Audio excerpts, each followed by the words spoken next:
welcome everyone. Thank you for joining us to do this brand new episode of Hippy Dippy Recruitment. Happy to have you all here. And yeah, let's start with a little round of introduction. Present yourself, tell people where they can find you, what you're doing. Yeah, everything that you want to share. Let's start with sourcing support. Hello, everyone. I am Sourcing Support. You can find me here on Twitch at twitch.tv/sourcing support. I stream on weekend mornings from roughly 7 a.m. Eastern time until whenever I get bored or angry. And I try to foster an environment which is a little bit more chill. We talk about politics, but nothing in particular. And aside from that, I don't really do any self-promotion, so we'll leave it at that. All right. The Splunker. Hi, howdy. It's Splonker here. I'm from the Chance of Flurry show, co-host. We're two of us, and we basically talk about Canadian politics. I'm Canadian. I am very much a libertarian in my views, and the show kind of leads into like the libertarian freedom, individual, personal responsibility kind of thing. But Hey, your we mic's laugh real about. quiet. Oh, really? Oh, give me a second here. Is this better? Sorry. Yep. Yes. Oh, okay. So yes, we are a Canadian show on YouTube. Chance of Flurry. You can check us out. I'm just a co-host and pretty much libertarian. Thank you. All right. I'm going to leave it. I'm going to give it to Chance of Flurry, Carl. Yeah, so I mean, my name's Carl, but I'm the second half of Chance of Flurry. Basically, obviously, same show, Canadian show, more libertarian leaning. I myself am an anarchist, a mutualist. So we have a couple different perspectives on the show. So it makes for an interesting dialogue if you guys ever want to join us. But other than that, I guess everything's covered there. So. All right. Thank you for being here. ABS Humor. Hey, my name is Sharon, and my show is called Habeas Humor. You could call me Sharon, Habeas, whatever. And I will go ahead and as soon as I'm done talking, I'll just put my website and my links in the stream in case anyone wants to find me. I am originally Californian. I currently reside in Ohio, U.S. I do a show, like I said. It's both a podcast and a YouTube channel called Habeas Humor. It's obviously meant to be entertaining, but also kind of infotainment. I discuss legal issues a lot. I have been an attorney since 2005. And I'm also into a lot of other things. I'm into history. I'm into comedy. I do improv. I do singing. I do music. I have a lot of cats. So yeah, I'm an eclectic person. Politically, according to the Compass test, minarcho-socialist. So I just want just a little bit of that state, I guess. And straight cis woman, pronouns she, her. And that's pretty much it. Thank you so much for having me. Thank you to everyone on the panelists. Thank you to the audience for being here. That's it. All right. I'm going to throw it to Rose Wrist. Am I muted or am I unmuted? Let's see. I'm unmuted. Good. Hello, everybody. My name is Roserist. I'm a progressive social democratic political content creator from Sweden, and I still live in Sweden. So I typically bring a relatively more European angle on a lot of things, which is fairly unique because most of the people on these panels tend to be Americans or otherwise North Americans, like we have a lot of Canadians on here for the moment. I am most known, I suppose, for a number of research documents I've put out over the past year. I had one about systemic racism, which the conclusion being that systemic racism is real. One about worker co-ops, where we talk about how, hey, they're cool, but we probably shouldn't mandate them as of right now. And then one about immigration in relation to Sweden, because that's all anyone ever talks about Sweden for in an international stage. And yeah, my YouTube is Rose Riz. You can find my stuff there, and I'm excited to be on this panel. Yeah, thank you for joining us. North Countryman, how are you doing? I'm all right, just sorting out hang on, I'm muted. I'm just fine sorting out a whole bunch of tech issues as per usual. Wouldn't be a North Country stream without me. Am I muted? Yep. No, you're good. Yeah. There we go. Yeah, I'm North Countryman. The best way to describe me is I've got like 10 years of experience in either learning politics myself or teaching it to others. So everything I'm going to say is going to be correct, but I'm going to say it in the most incoherent, poorly worded, badly presented way possible. So we'll see how this nets out. That's why I like doing these panels. Just it's a way of personal growth. Nice. Hell yeah. Tiberius, thank you for joining us. How are you doing? And of course, now I'm muted. It's good to be here. Thank you for inviting me, Geek. It's always a pleasure. Yeah, I'm Tiberius D. My personal politics are weird. I'm on the right, but I do have some left-wing sympathies, but I'm no centrist by any stretch of the imagination. I just kind of weird because I disagree with everybody. Anyway, as far as what I do is that I've got three forms of content. The first is geopolitical content. I'll be going over the numbers for coronavirus and all of last year's data coming up around the 1st of August. There's a lot to go through on that, but if you're interested to see what happened with the world last year, I'll be covering that in greater detail. I have Mask Off, which will be tonight at 9 p.m. EST, where you can catch me, Counterpoint, Samantha Banana, and Osiris. We'll be talking about things and everything. That doesn't usually have a set topic. We just kind of go about what's bothering us that week. And then finally, I do reviews. So if you want to hear my thoughts on Star Wars or Star Trek or, the Click movie from 2006, definitely go check that out. I appreciate you being here. I appreciate having me here. And it's going to be interesting. So SDA. Yeah.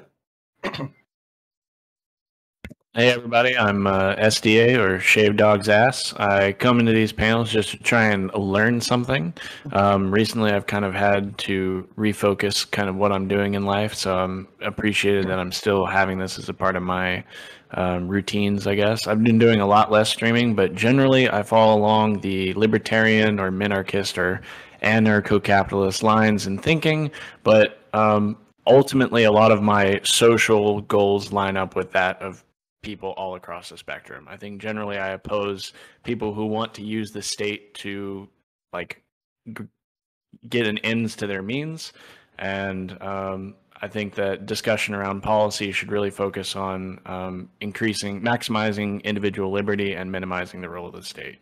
I think the most important topics today are like ending the drug war and criminal justice reform, investment into community tested initiatives or programs to help bolster communities that have been historically suffering, and broader access to healthcare services. So if you like just to hang out and discuss things or need to just talk about anything, come hang out on my channel. And yeah, thank you for having me on, Mr. Geek, and thank you all for being here. It's nice to see some of y'all again. Always a pleasure to have you on.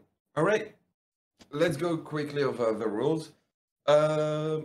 All right, so I'm not going to intervene in this debate. I'm just here to moderate. So when I speak, no one speaks. This has to be rule one, basically. So it's going to go, we're going to have two topics and one palette cleanser, which is basically a pure entertainment topic in the middle. So it's going to be first topic, palette cleanser, second topic. It's going to be opening, a big period where you can engage, and closing statement. The last time you can address a topic is during the opening of the next one. After that, it's over. You have to move on. Don't interrupt during opening or closing, basically. This is your time to speak uninterrupted. Try to make it as short as possible, like 1 minute, 2 minute max. Beside that, yeah, nothing TOS, don't use slurs and don't misgender people. I think that will be, yeah. Yeah, those are the rules. Before I start, I need to thank Danabo, who made this panel possible, basically by doing an amazing work behind the scene and everything. I have nothing to... Basically, I'm at the restaurant right now. I just had to sit down, put my chair in front of my stream.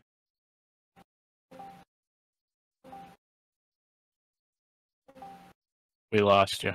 Yeah, nobody hears Did we all get moved? I think we're all getting moved. you. Oh, God. Yeah, we all got moved. We Yeah. didn't for the last like 20 seconds. You sat down at your chair at the restaurant. Yeah, basically it's just like a restaurant. Like you sat down and you just eat, you know? Like it's the same for me. I just sat down and I host the panel. But anyway, all of this is thanks to Danabo. So if you want to show some support and get something out of it, shellshockcbd.com, enter the code Danabo, you get 10% out of it. CBD is amazing. And yeah, that's pretty much all I have to say. And with that being said, let's jump right into the first topic, which is what is the future of intellectual property? With technology evolving and everything, what is the future like for code and stuff like that? Throwing code randomly, not targeting anyone. Anyway, yeah, let's start with Tiberius. Yeah, I'm actually glad you picked me up on this one first. So I've been talking about this for a while because this is an issue I'm really strong about, and that is intellectual property is a little goofy. What we basically do as a normal is that we have somebody come up with an idea, and we basically go through patent law or copyright law, where like, hey, this is mine. The government recognizes that it's yours, and then they basically legalize and enforce a monopoly upon that.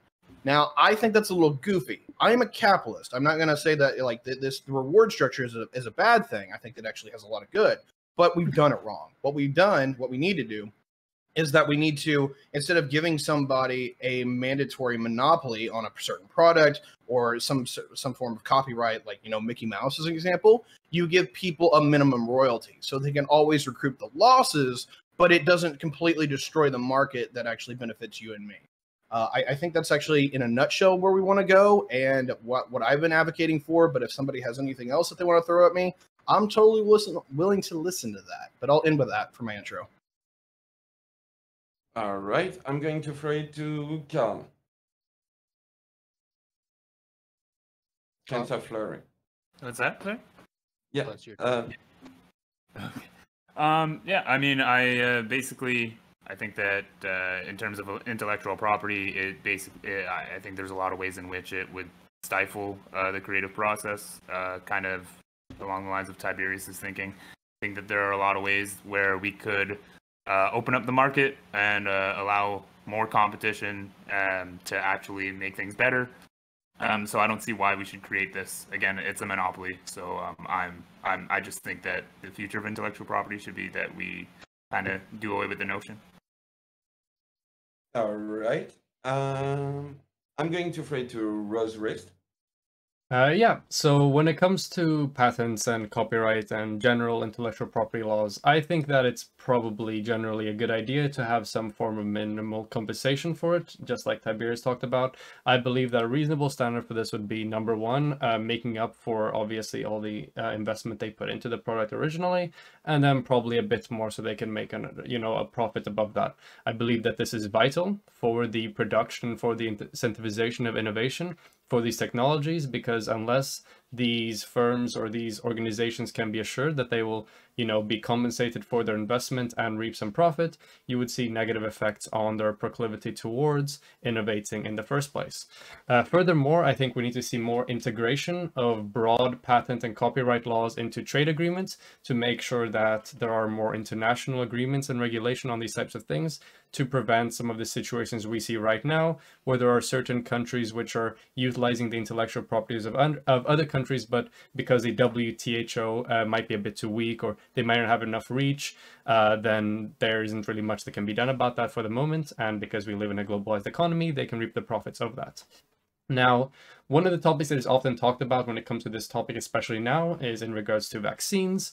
I think that this isn't super really related to vaccines, and I don't know why it's constantly brought up, because it seems right now for the moment that vaccine waiving needs to be done a lot faster than IP waiving is typically done for it to have any effect on the global pandemic as it is right now. There also seems to be other more meaningful barriers to vaccine distribution than the patents that exist right now. So patents or waiving the patents don't seem like they are right now the best way to encourage vaccine production. There seems to be more supply side issues for the moment in a bunch of other countries that are hampering their ability to have vaccines rather than the patents. But yeah, generally in favor of them. I don't believe you should be given an infinite monopoly, but a temporary monopoly until you have recouped your losses and made a bit of a profit is probably a good idea. All right. I'm going to throw it to North Countryman. What we're seeing in the modern, I've agreed with a lot of what the panelists have so far said, and I am muted on my end, excuse me just a second, is that, yeah, every time I click on Discord, it mutes my stream. So, sorry about that. Is that what we see with patents in our current system is that most major corporations that do this kind of R&D, they'll use patents defensively as a way to stifle off any other competition. And that actually hurts innovation rather than improves it. One other, among the solutions that were mentioned by the panels, another would be to increase the strength of to create a positive relationship between the strength of the patent and how much time to market from creating the idea, researching and developing it, and then it hits the market. Because otherwise, if you're just making slight tweaks to the item and you just store really strong patents on that, it makes it difficult for new creators to make new things because those patents have been taken care of. But I think this will be an interesting discussion. All right, I'm going to throw it to Abias. Sorry, just cats laying on the microphone cord. Okay, sorry. I apologize. Okay, so I always address these things kind of in the present world and then in the world that I would like, because in my ideal world, we would not have capitalism, we would be socialist, and money wouldn't enter into this. So if you ask me what, if I really had my druthers, what would I do about all this? I would get rid of capitalism and get rid of corporations, get rid of the stock market. In the present world, we have a situation with the World Trade Organization. And in the article that was sent to us, I don't know if someone wants to throw the link up in the chat, the issue of COVID vaccines and the TRIPS, which is the acronym for, what is it? A trade-related aspect of intellectual property rights. Thank you. Something like that. Yeah. So basically, the WTO makes its rules, and the way that it works for countries is that if you join the WTO, you accept all the rules. There's no picking and choosing. So every country that's a member of the WTO has to agree to these things. And with TRIPS, it's about basically protecting each other's intellectual property, patents, copyrights, trademarks, etc. So that means that, of course, a Pfizer vaccine, a Moderna vaccine, all that stuff is going to be, the patents will be enforceable throughout the world, same as countries outside the US that are developing vaccines. And then the problem that we have, as everyone knows, is that generic pharmaceutical manufacturers are not able to manufacture these vaccines. There's a few reasons, but the main reason is that legally they can't, because it's a patent violation. And so the WTO is trying to come up with a solution to this, to like relax, make an exception, something like that. Because, we've got all these people dying in places like India, and that's bullshit. And if you ask me value-wise, I will always say human lives and even human, like, quality of life, comfort, like, just like a comfortable existence is more important than any company's profit margin. That's just where I come from value-wise. So I will always say that that any patent should not outweigh the need to get everyone vaccinated around the world for COVID. And this used to be a theoretical thing when we talk about access to resources, healthcare, drugs, and everything. And people would say rich capitalists, everyone are so short-sighted because of the way that they feel like, well, if people are poor, let them die of disease or whatever, too bad, so sad, sucks to suck. But the thing is that when you have a pandemic, it gets everywhere. So if you prevent poor people from getting treatment and vaccinations, people, people in the global south, people even in prison in the US, all that stuff, you kind of shoot yourself in the foot. And that used to be theoretical. Now it's actually come to pass. and it turns out that we're still like it still isn't convincing the capitalists. As far as whether, I know that we've got a practical discussion, and then we've got a more kind of academic discussion going about intellectual property. And as far as pharmaceuticals, I gotta say I'm not a fan.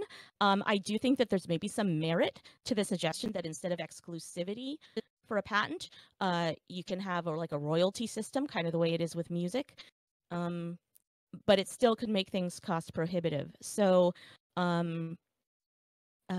made a note here. Oh yeah, about innovation. That's the big argument. Well, if you don't let corporations reap profits, I won't say they do reap huge profits, but some we all know that some products are more successful than others. They won't innovate, and yeah, there's some truth to that. I think in general there are a lot more arguments against capitalism as far as innovation. I think there are all kinds of reasons why capitalism is bad for innovation. But as far as pharmaceuticals, I think we've seen empirically that they'll innovate, but they innovate whatever's most profitable for them right now. Things like dick pills, that's what they were working on until COVID came along, and it was basically too late. There's been it's not like no one knew that pandemic preparedness and mRNA vaccines were important, but that wasn't profitable a couple of years ago, so the big pharma wasn't working on it. So if we had a less profit motivated system when it comes to R&D, but still had lots of resources behind it, I don't know, maybe even nationalizing pharmaceuticals, not the worst idea in my judgment. I think we would have more humanitarian results. And I know I've been rambling, so I will cede the floor. All right. Sorry about that. I got a blue screen, which happens. Oh, I don't know. Yeah, I'm going to throw it to Splunker. okay. So I agree with habeas when it comes to like the patents of the vaccines. I think they, if we're looking at everything we've done through this pandemic to try to rid ourselves of the virus, lockdowns, and we're closing down and ruining businesses, small businesses especially. I don't really care about the big pharma, whether or not they have this patent. I think again, human lives are way more important, and whatever we can do to allow manufacturers to go ahead and do that, I'd be and produce these vaccines, I'd be all for.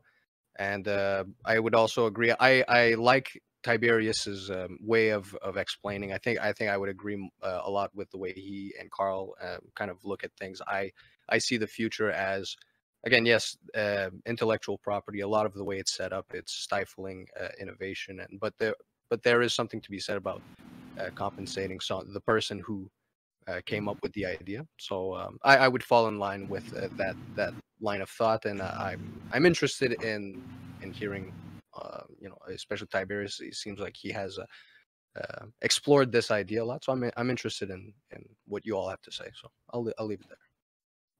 All right, and SDA.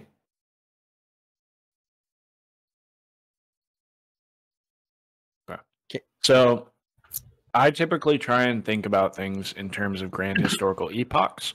And when it comes to the United States, this has been like one of the shorter but quite rapid growth in terms of when it comes to technology and innovation. So like we have comparisons of examples of like the previous generation in like Britain and Europe and their intellectual property and their industrialization and how hard they fought to kind of keep their technologies and their stuff secret. So when we're trying in the US to look at like, okay, what was initially the spurring thing that kind of brought intellectual property to our state and to our like to where we live? So in the Constitution, at least how it's governed here is it's like specifically to promote well, I'm speaking in US terms. I know not everybody here is from the US, but like governed wise, it was to promote this progress of science and useful arts by exchanging like public knowledge for like the certainty of basic returns. At the beginning, this was a period of like 14 years, whereas as time goes on, we now as I think somebody mentioned, it's basically an indefinite timeline. It's almost like intellectual property has become similar to enclosure law, where you basically set up a barrier around an idea and you claim it is yours, and you go to the government and they say, yes, it's yours, and then you can go around and enforce that on other people. So obviously this has, like, not obviously, but this has quite suppressive effects in lots of different fields, especially in burgeoning fields. Technology, science, and innovation, all these are currently very strenuous around like what they're going to do next, in regards to, oh, has somebody already come out and patented are we going to have people sit in Amazon boxes doing manual labor with robotic work for the next 2.5 centuries? Is anybody going to look into something like that? Probably not, because everybody is already hating this idea of working for big megacorps, but it might be suppressing competition in the regards that Amazon now owns this patent, so nobody's going to invest in the wage cage. I think the larger issue is the scope and size of like intellectual property rights has been expanded so far that it gives established market players like this increasingly return benefit. If I was going to gamble on where this is going to be going in the future, it's probably towards the more globalized, like we're going to have to see the US and China like fight out over, who has intellectual property over things. Like we're going to have to see like, China largely, while they don't respect intellectual property rights for most of the rest of the world, they also don't regulate everything that much. Like, or they're not regulate, but they don't have the same seems institutional like checks around things. So what I would like to see, or what I would probably guess, is either A, going for that more globalized form of intellectual property, as Roserist kind of alluded to, where we're going to be doing trade agreements and kind of working through who actually owns what. But what I would actually like to see is a more decentralized, like dismemberment of intellectual property, to where more and more things are governed through strict tort law, like contractual law, rather than like a general blase kind of public domain kind of thing, where you invent something, and if you can kind of prove that you're the inventor, you get some amount of marginal rights, but after a certain time, because you don't have the resources, you can't really defend it from bigger corporations, like let's say Amazon hosting people on their marketplace, which somewhat of a good thing and has spurned innovation for a while, but I don't know how long that curve is going to go. Where they host some product, and in exchange they like eventually copy it and make their own. So I generally like to fall on the side of intellectual property law cringe, but I'm more open to like where it's going to go in the future is probably like this Trans-Pacific Partnership style, like big corporations battling it out overseas over who's going to get what, rather than like any idyllic Hyperborean memery on like, oh, we're going to have super spurned innovation once all this stuff comes into the public domain, once all the science and technology of the days past, like once the original Nissan Sorento gets into public domain, we're going to have everybody building their own cars. It's probably not going to be like that. It's probably going to be wherever the government throws its money behind and whoever follows in behind it. I think a lot of that currently is going to be around green energy technologies, but we'll see. I think it's really uncertain how it's going to go. Perfect. And last but not least, sourcing support. So yeah, a lot of people covered some things that I wanted to speak about. I think I'll just kind of give a quick primer on my understanding of the situation. So as SDA was just alluding to or mentioning, in the United States at least, and for the most part everywhere else, the stated purpose of patents within our legal system is to promote the idea that, or to promote innovation by allowing people to hold a temporary monopoly on their inventions. I think the actual year is 20 for utility patents, 17 kind of is what it ends up being in a lot of cases. But in exchange for this state granted and enforced monopoly, inventors are obliged to kind of show the public, this is how this thing works and this is how you could create it yourself. And then in 20 years, you can do so. And so the idea is by making that public to everyone, we can all benefit from that knowledge. And the trade-off is that there's a pause for 20 years between that initial patent and when we can all benefit from it. In practice, I think that that's not the way it's played out. It's my opinion that government enforced monopolies were never necessary to promote innovation, and they do more harm than good, especially today. I do think that there is some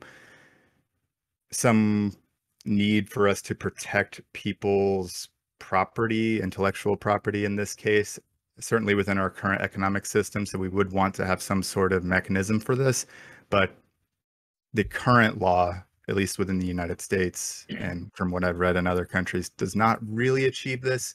And there's so much gaming of this system that exists that it effectively keeps anyone out that doesn't have like a huge amount of capital already.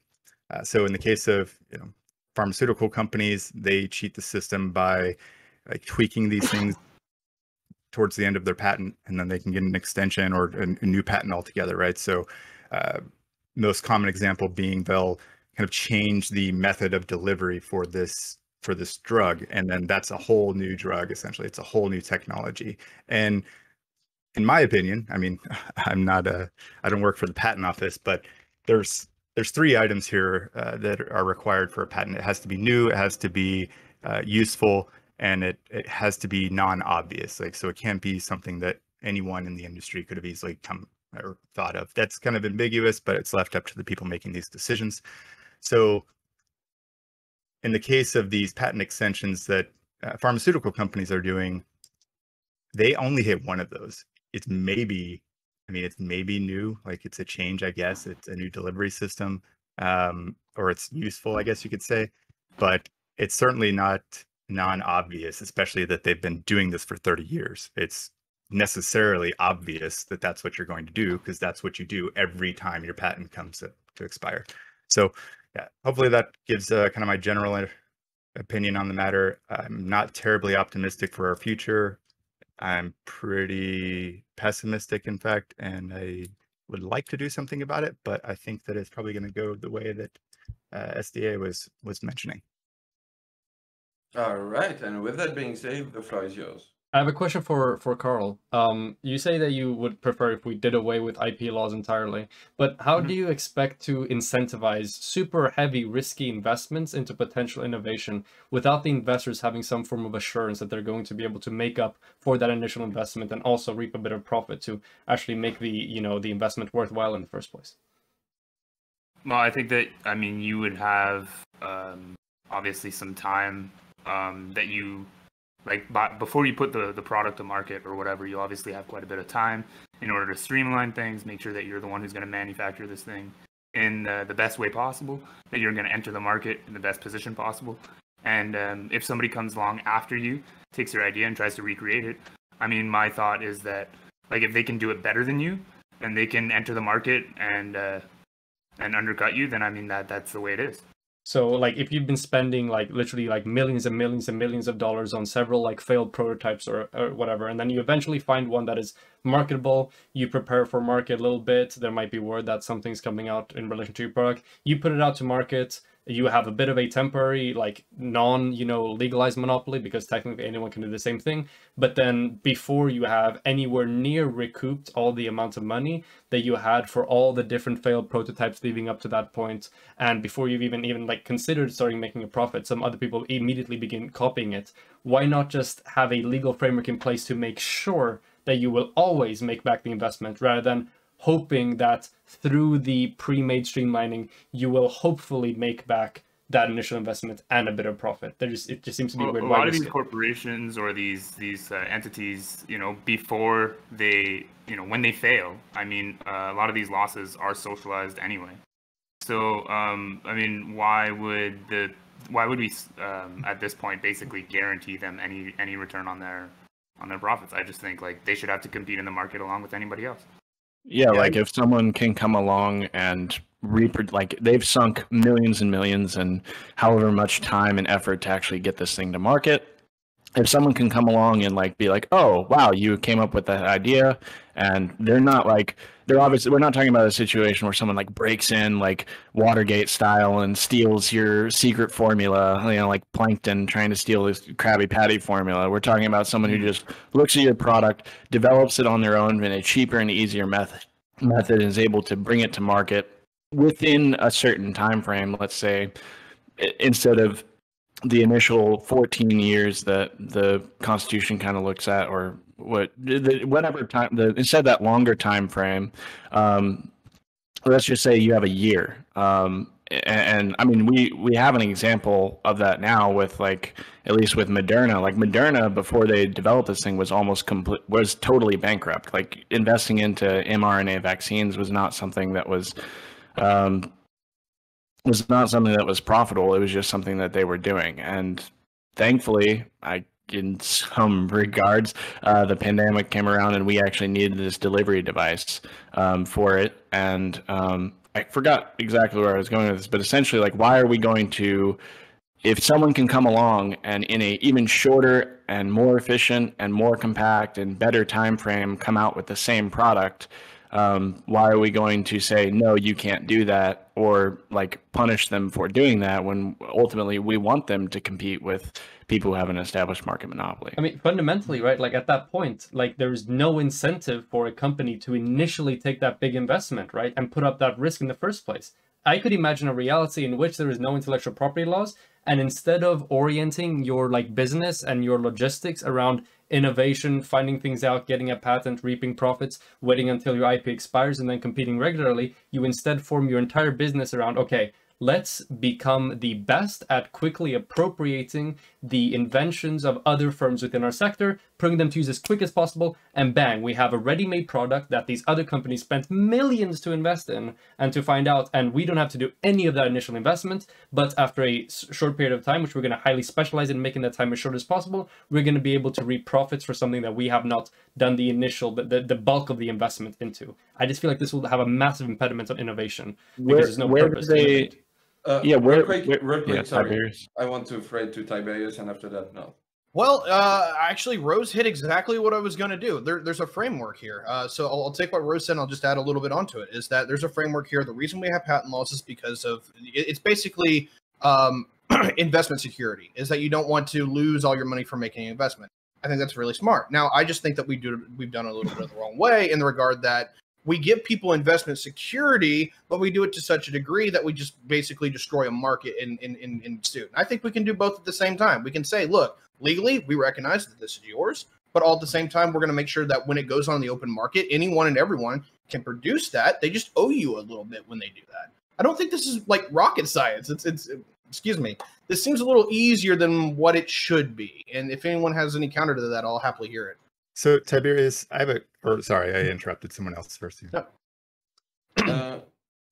Nov, go ahead. Oh. I just wanted to add to what Rose was saying. What you were saying is basically what Thomas Edison did. Other people would do work, and he'd just get the patent for him and take the credit for it. And I would also like to back up what Tiberius is saying, is that the length of time that you spend on working on the thing, that should be positively related to the strength of the patent. If you spend more time on it, then the patent should be stronger. If you just make a couple teeny tiny tweaks to it, then no, you don't need a very strong patent. A good comparison that I've been using, and I'm not super tech savvy on patent laws. One of the comparisons I used for myself was, Bethesda versus Nintendo. If you take a Bethesda game like Fallout or Skyrim and you make some mods, Bethesda's fine with it. But if you make a change to a Pokemon game, Nintendo's going to drop a hammer on you. All right. I want to thread to Sosing. After that, it will be Abias, Rose, and Tiberius.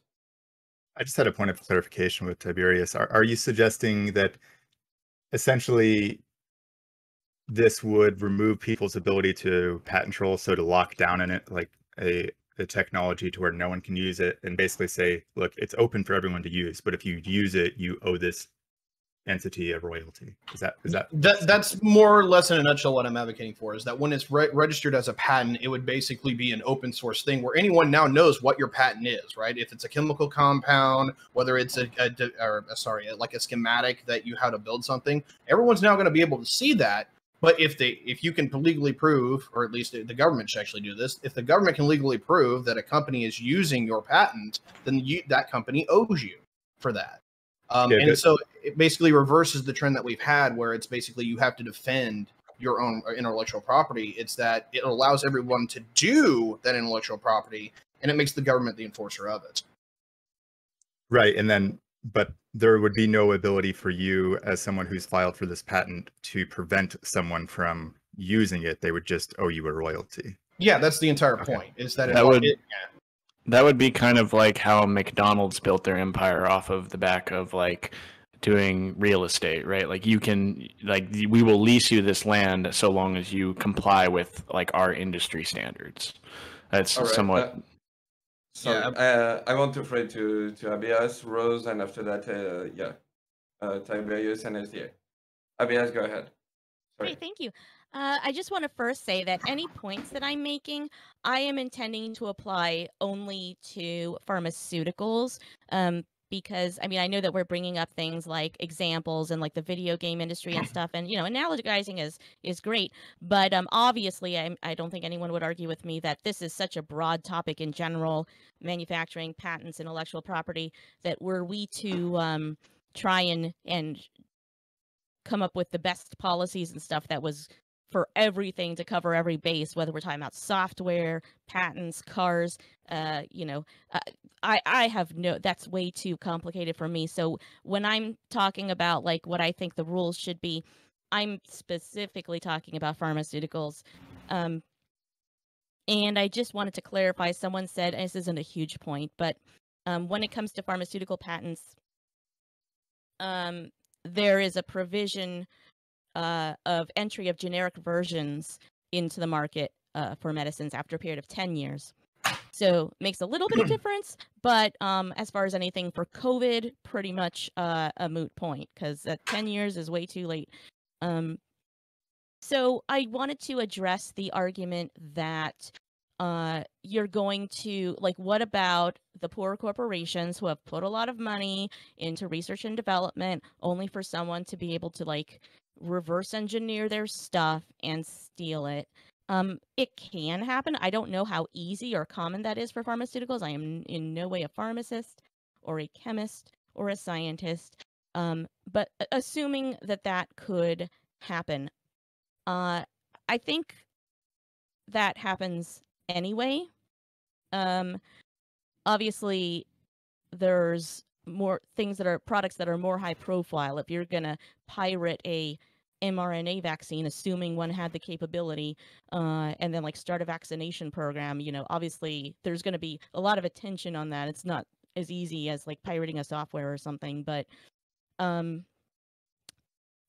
big companies kind of complain about that now. That's the same justification that companies like Valiant Pharmaceuticals and whatever company Martin Shkreli was working for when he raised the price on whatever it was by like 1,000 times. Like, and he's not the only one. He's just the most famous one. But that is the exact argument that pharmaceutical companies are making now for why prescriptions need to cost so much, more than any person can pay without a lot of insurance help. And as far as I know, that occurs mostly in the United States because other countries have laws in effect that control prices. But in the United States, everyone's, just about everyone in Congress is in the pocket of big pharma, so that doesn't happen. Plus, if it's in a U.S.-based company, they obviously have more pull in their home country.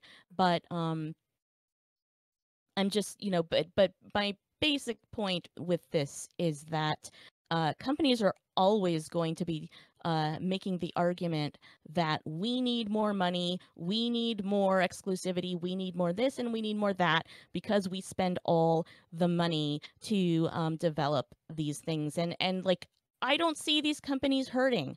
I really don't. Like, it would go a long way. One would need to go a long way to convince me that any big company is like really needs to be like treated with kid gloves so that they don't go broke. I just don't buy it, and I think in general companies should be really forced to lower prices and raise wages.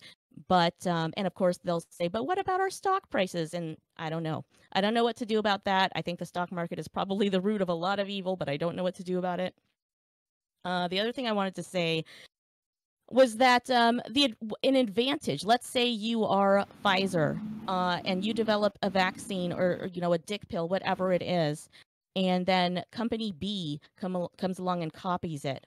Well, unless company B is also a huge company, and even if company B is a huge company, what does Pfizer have that can help them? They have a marketing budget, a huge marketing budget. And let's be honest, what does selling stuff tend to be all about anyway? It tends to be about marketing.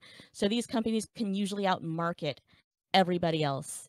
And it just, if we look at Microsoft and the wealth that people like Bill Gates have accumulated just for owning intellectual property rights. And again, I guess I'm breaking my own rule because I'm not talking about pharmaceuticals. I guess I'm just talking about how bad it can get when you're a company that can crush other companies. And then, basically a startup happens. Well, if I like their idea, I'll buy them out. If they resist me, I'll crush them. And then I'll invent, software that kills other software because it'll come bundled with my computer. And then I will, a patent can often be a very basic idea, one that doesn't even work in the real world. And then you can patent that. And then you hire all these people, your wage labor force, to do all the real work.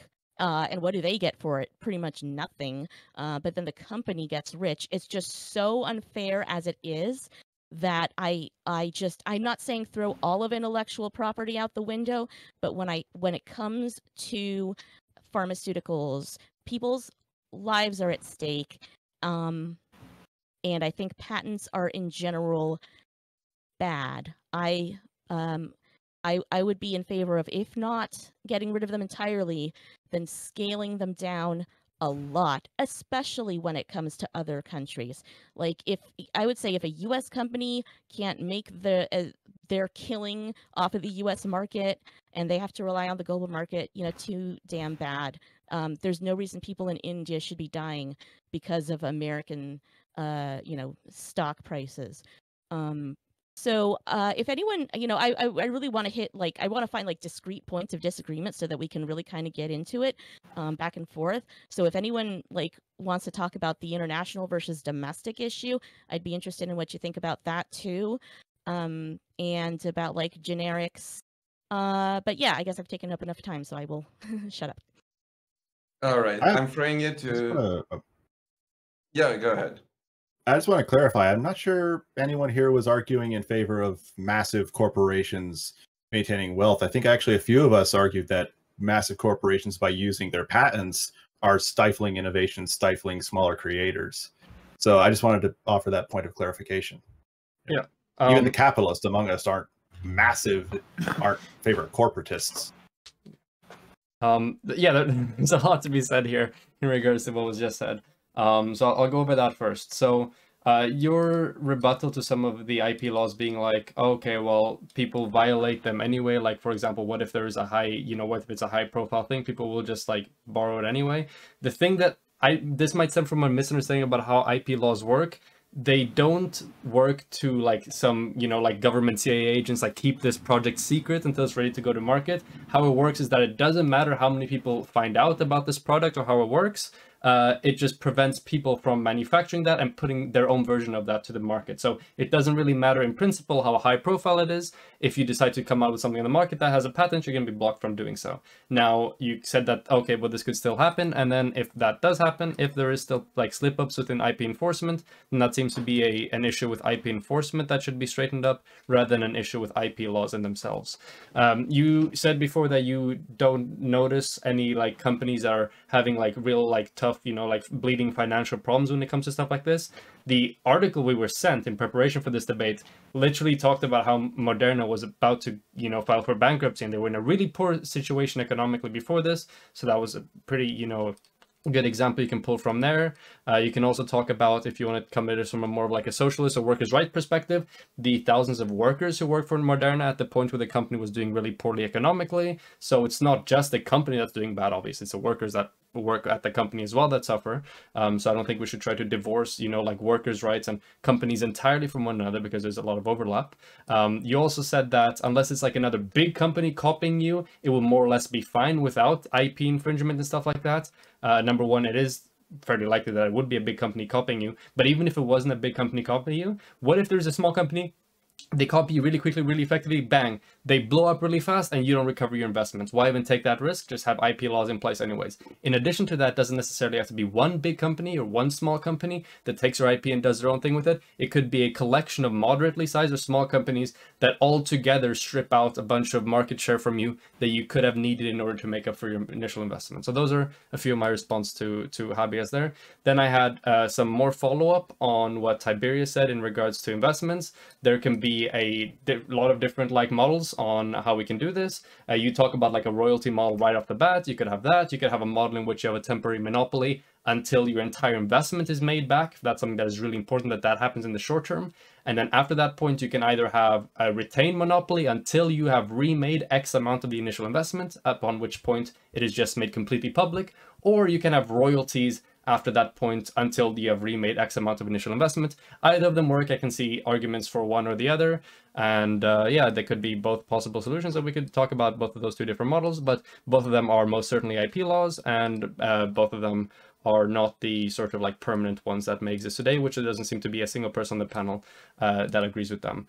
Then to another point that Habeas brought up that I thought was pretty good, which was, okay, what about medicine? What about vaccines? What about things that are vital? What about things where we might not be able to wait with these IP laws for them to be able to recoup their initial investments through a temporary monopoly or through royalties? What if we need them out right now and we need them to be cheap? That's where we pull in the trade, the free trade agreement integration that I talked about in my opening statement. If you have a system in which all of the nations pay in a small sum towards a greater fund within the trade agreement, in which during an event such as the global pandemic, those funds can be used towards buying up the intellectual property of potential medicines and pharmaceuticals and vaccines that are created, and they can be made available to everybody within the free trade agreement. That, number one, make sure that these are available much, much faster than any other IP laws. Number two, incurs a fairly low cost per nation, and you can adjust this by the nation's GDP to ensure that everyone's contributing an even share based on what they have. And number three, it's going to encourage more people to come into trade agreements, which is going to make free trade more effective generally, more competitiveness, in addition to being able to put in a series of other regulations through trade agreements, such as, for example, regulations on climate change or labor rights or any other sort of political goal that we might want to have. So yeah, that's my bit. All right, I'm going to throw it to Tiberius, and after that, I want to keep it open for the rest of the debate. Tiberius, go ahead. Yeah, I appreciate it. So I only got two little notes here. The first one was for Northman. We were talking about time of investment, or basically the time that they would work on it as being like a status criteria for actually being for how long we should have the patent, right? Time to market. Yeah. That one bothers me a little bit, because how do you gatekeep that? Like you just go into somebody's files, like, you've been working on this program for like the last 10 years or whatever. Like for me, that could go to hell really quickly. And it's not to say it's a bad idea out of the box, but I'm metagaming that in my head. It's not working for me very well. Like I get where you're coming from, because it does make a lot of sense. The amount of the money invested, the amount of time invested, maybe excuse me. I get where you're coming from. I don't say it's a bad idea, whether it's time, whether it's money, whether it's resources, what have you. It's not a bad criteria, but the problem is that it's really easy to funge this shit. It's really easy to be like, well, I've been actually working on this for the last 20 years, and I'm not trying to strawman you. It's just like we can see this happening, right? No, that's definitely a good argument. Yeah. So for me, it's what's the simplest way that like cuts through most of the bullshit? For me, it's probably just going to be like a normalized time of frame where you are given that royalty back. And my thing is that the problem that I have with the patent system isn't the fact that you own something. That doesn't bother me at all. It's the legalized monopoly that you get as a result of that, because you can screw over people. And I'm just going to aside to this in the evergreening. What have we seen with insulin? They keep evergreening the insulin so that nobody can get the new stuff. This hurts people in a fundamental way. And that's like, I'm actually going to agree with the left here. That's kind of morally wrong. Can we agree on that a little bit? Like, we shouldn't be fucking over people just to make that final end product. But on the other side of that is that I do understand that some of these investments cost a lot of money. The average pharmaceutical is somewhere between $800 million and $1.2 billion to make a new one. That's quite a bit of money, right? You don't want to just have Moderna make this and then Pfizer can make it cheaper and easier, and Moderna goes bankrupt because of that. So at least for me, just a general standard rule probably is the best way to go about this, unless you've got a rebuttal from me. And then the other part where Rose was going was the time monopolies. Look, I get where you're going with that. The reason I'm just using my model is because I don't think the timing is an issue. And I kind of brought that up with the evergreening, is that, all right, cool, we have a time monopoly. How long until this guy can get his insulin that he needs? Like that, some of these bother me. Maybe we want to do it by industry. So like medical can't have a time monopoly, but a gaming system can. That's all I got for a moment. Thank you for letting me rant. Yeah, I do want to jump on just quickly on that last point about the categories. I think we need to expand these categories, because right now we just have a few and it's just largely utility. And for me, for every industry, we would probably need its own category, because all of these things are very different. I mean, pharmaceutical is, I generally am against patents, but I can understand the argument, at least around pharmaceutical companies and the amount of investment and how much we need these things as a society. But anyway, yeah, go ahead. I just wanted to respond to Tiberius just because I was mentioned directly. I think you and I are on kind of the same goal. Is patents should not be used to create a monopoly and stifle innovation. I think we're just disagreeing on how to get there. But when you're dealing with massive amounts of different levels of different corporations, yeah, there's going to be different ways of getting there. Oh yeah, absolutely. I think that's what I'm reading. Yeah, absolutely. I'm not saying that we're disagreeing on the goal. I just think we're in the weeds about the little details, because that's the fun part, ain't it? Yeah, I would definitely be wary of like going full reversal and undoing kind of our 200-year tradition, or at least however long we've been doing the current system of patent law, because we are, I think, on the precipice of one of the largest wealth and power transfers in U.S. history. So how we do it now is going to affect how it's going to be done for a long time. I think that we are going to be moving from this more centralized authority, centralized kind of control of patents and infrastructure, like whoever not gets to the market first, but who kind of disrupts the market the most, like whether you have like an innovative piece of like warehousing technology or ideals like Amazon, whether you're like the first to get there and follow the money where it has gone with like Facebook, Google, and other kind of online larger based into like companies.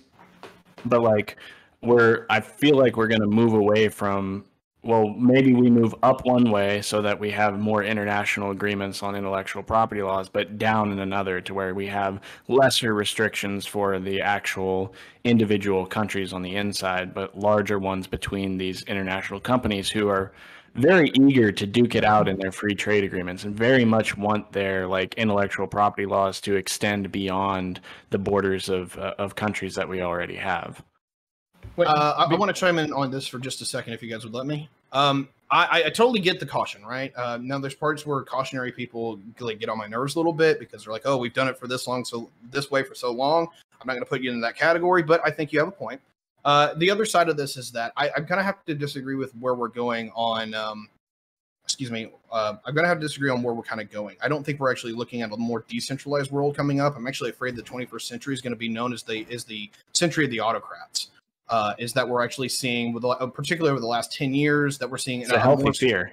Yeah, I mean, I'm not trying to be a doomer here, but one of the things that we're seeing is like the centralization of data. We're seeing the revoking of political rights, not only within the developing world, but in the developed world itself. Look at Hungary as an example. I'm very concerned that we're not actually going to decentralize. We're going to rapidly centralize even further than we ever have before. And I can get into the details of that. That's more of a different conversation. But to get where you're going with this is that if you're wrong, you're screwed, right? If I'm right, I think that system works in both, right? Whether we end up being a little bit more centralized or less centralized, is that having a royalty that goes to you that is mandated at least works at a general level. Because I think one of the big problems with the legalized monopoly system that we have now is that it helps increase the centralization, not decrease it. So that's all I got for you. Well, maybe before we talk about like super, like intricacies about exactly how the policy is going to work, I still want to like take it back because I think there's still two people on the panel. I think like Carl and Splunker. I think initially from your opening statement, I read into them that both of you are not in favor of IP laws, like as a whole. You want to do away with them entirely. Maybe you guys can give some input because we're getting a lot of like agreement now within. Yeah, I mean, I'm also kind of semi in that boat in that I want IP law to be handled more strictly tort-wise and contractually rather than just like this blasé competition on the public kind of like you are responsible for protecting your idea rather than like trying to prove back like, I came up with the periodic table first, so I get, What do you mean by that? By like this. countries or like companies by themselves like defending their ideas? Like how does that work? What does that look like? Real quick, yeah, let them. Real quick, Carl or Splunker, if you want to chime in, or if you have. Well, I just think I like Tiberius's idea. I'm a layman when it comes to this, so I just come in here, and I'll admit that I'm no professional here, but. I think I prefer maybe the idea of again contractually, like SDA said, you just keep it within contractual agreement where maybe you have compensation for the idea initially, like Tiberius said. And I came here, I gave my opinion, but when Tiberius explained the way he sees how patent laws should work, I think I tend to agree with that, and I've been listening. And again, I was just more so open to the discussion. I'm not very much an expert on these laws. I didn't do all my research. I'll just admit to that. But Tiberius is where I would look more towards, or his concept of patent laws. I don't. Again, I'm not. I'm no expert on this, so I was just agreeing more so with Tiberius here. So can we go back to SDA? So can you explain a bit more about like how this contractual decentralized mode of patent production? Yes. So that's already kind of status quo in what I can understand most of how people develop these ideas and bring them to market, in that you have your idea, you share it with a few people, they either like work with you or they do not. You can protect it with non-disclosure agreements. You can kind of form contractual like ideas around, we're going to go into business together with this idea, and then you kind of debate it out in the courts. So what I brought up earlier with like the decentralization and moving away from these larger monolithic authorities like the US Patent Office or other kind of international patent agreements within countries, you would probably have much smaller little smaller administrative bodies regionally, or third-party administrative bodies that help you kind of manage who is and isn't a part of your who is and isn't a part of your project. This is so really interesting. I think this is really so I mean it would like we have companies and corporations that already do this in regards to, hey, do you have an idea? Well, come to us and we'll help you patent it as long as you give us 10% of the profits off the top. So that's probably where I would see within countries moving towards, as everybody else who already has their big government supported patents and protections battling it out overseas, you would see more innovation within borders rather than across them. You would see like, and you might still see this upward trend of somebody has an innovation and then it gets bought up by a bigger company and integrated into those larger systems, but it would still, it would be, what's the next market low? Where's the next point? And if you go with this idea of we're going to say until you recoup your investment and then it's free market, well, you would see a lot of companies just aiming for that recoup your investment plus a little bit, and then they would abandon their project or something like that. Yeah, so I agree with you that NDA agreements have a part in the step of the process towards patents, but what happens when the product goes to market, or when people who you have not signed NDA agreements with get information about the product? Then, like, what happens then? Because that's where the IP laws step in, right? To ensure that, okay, once information about the product comes out, once the product comes out, people can't just rip it instantly and do whatever you want with it. How do you solve that issue if you're only doing the contractual part of things? Yeah, so I mean, that's kind of currently what we're trying to resolve with international patent law, isn't it? Where we have a product come to market here in the US or in Europe, and then over in China, where they don't enforce Western patents in the same way, you have just a lot of copycat products that aren't made to the same specifications or standards.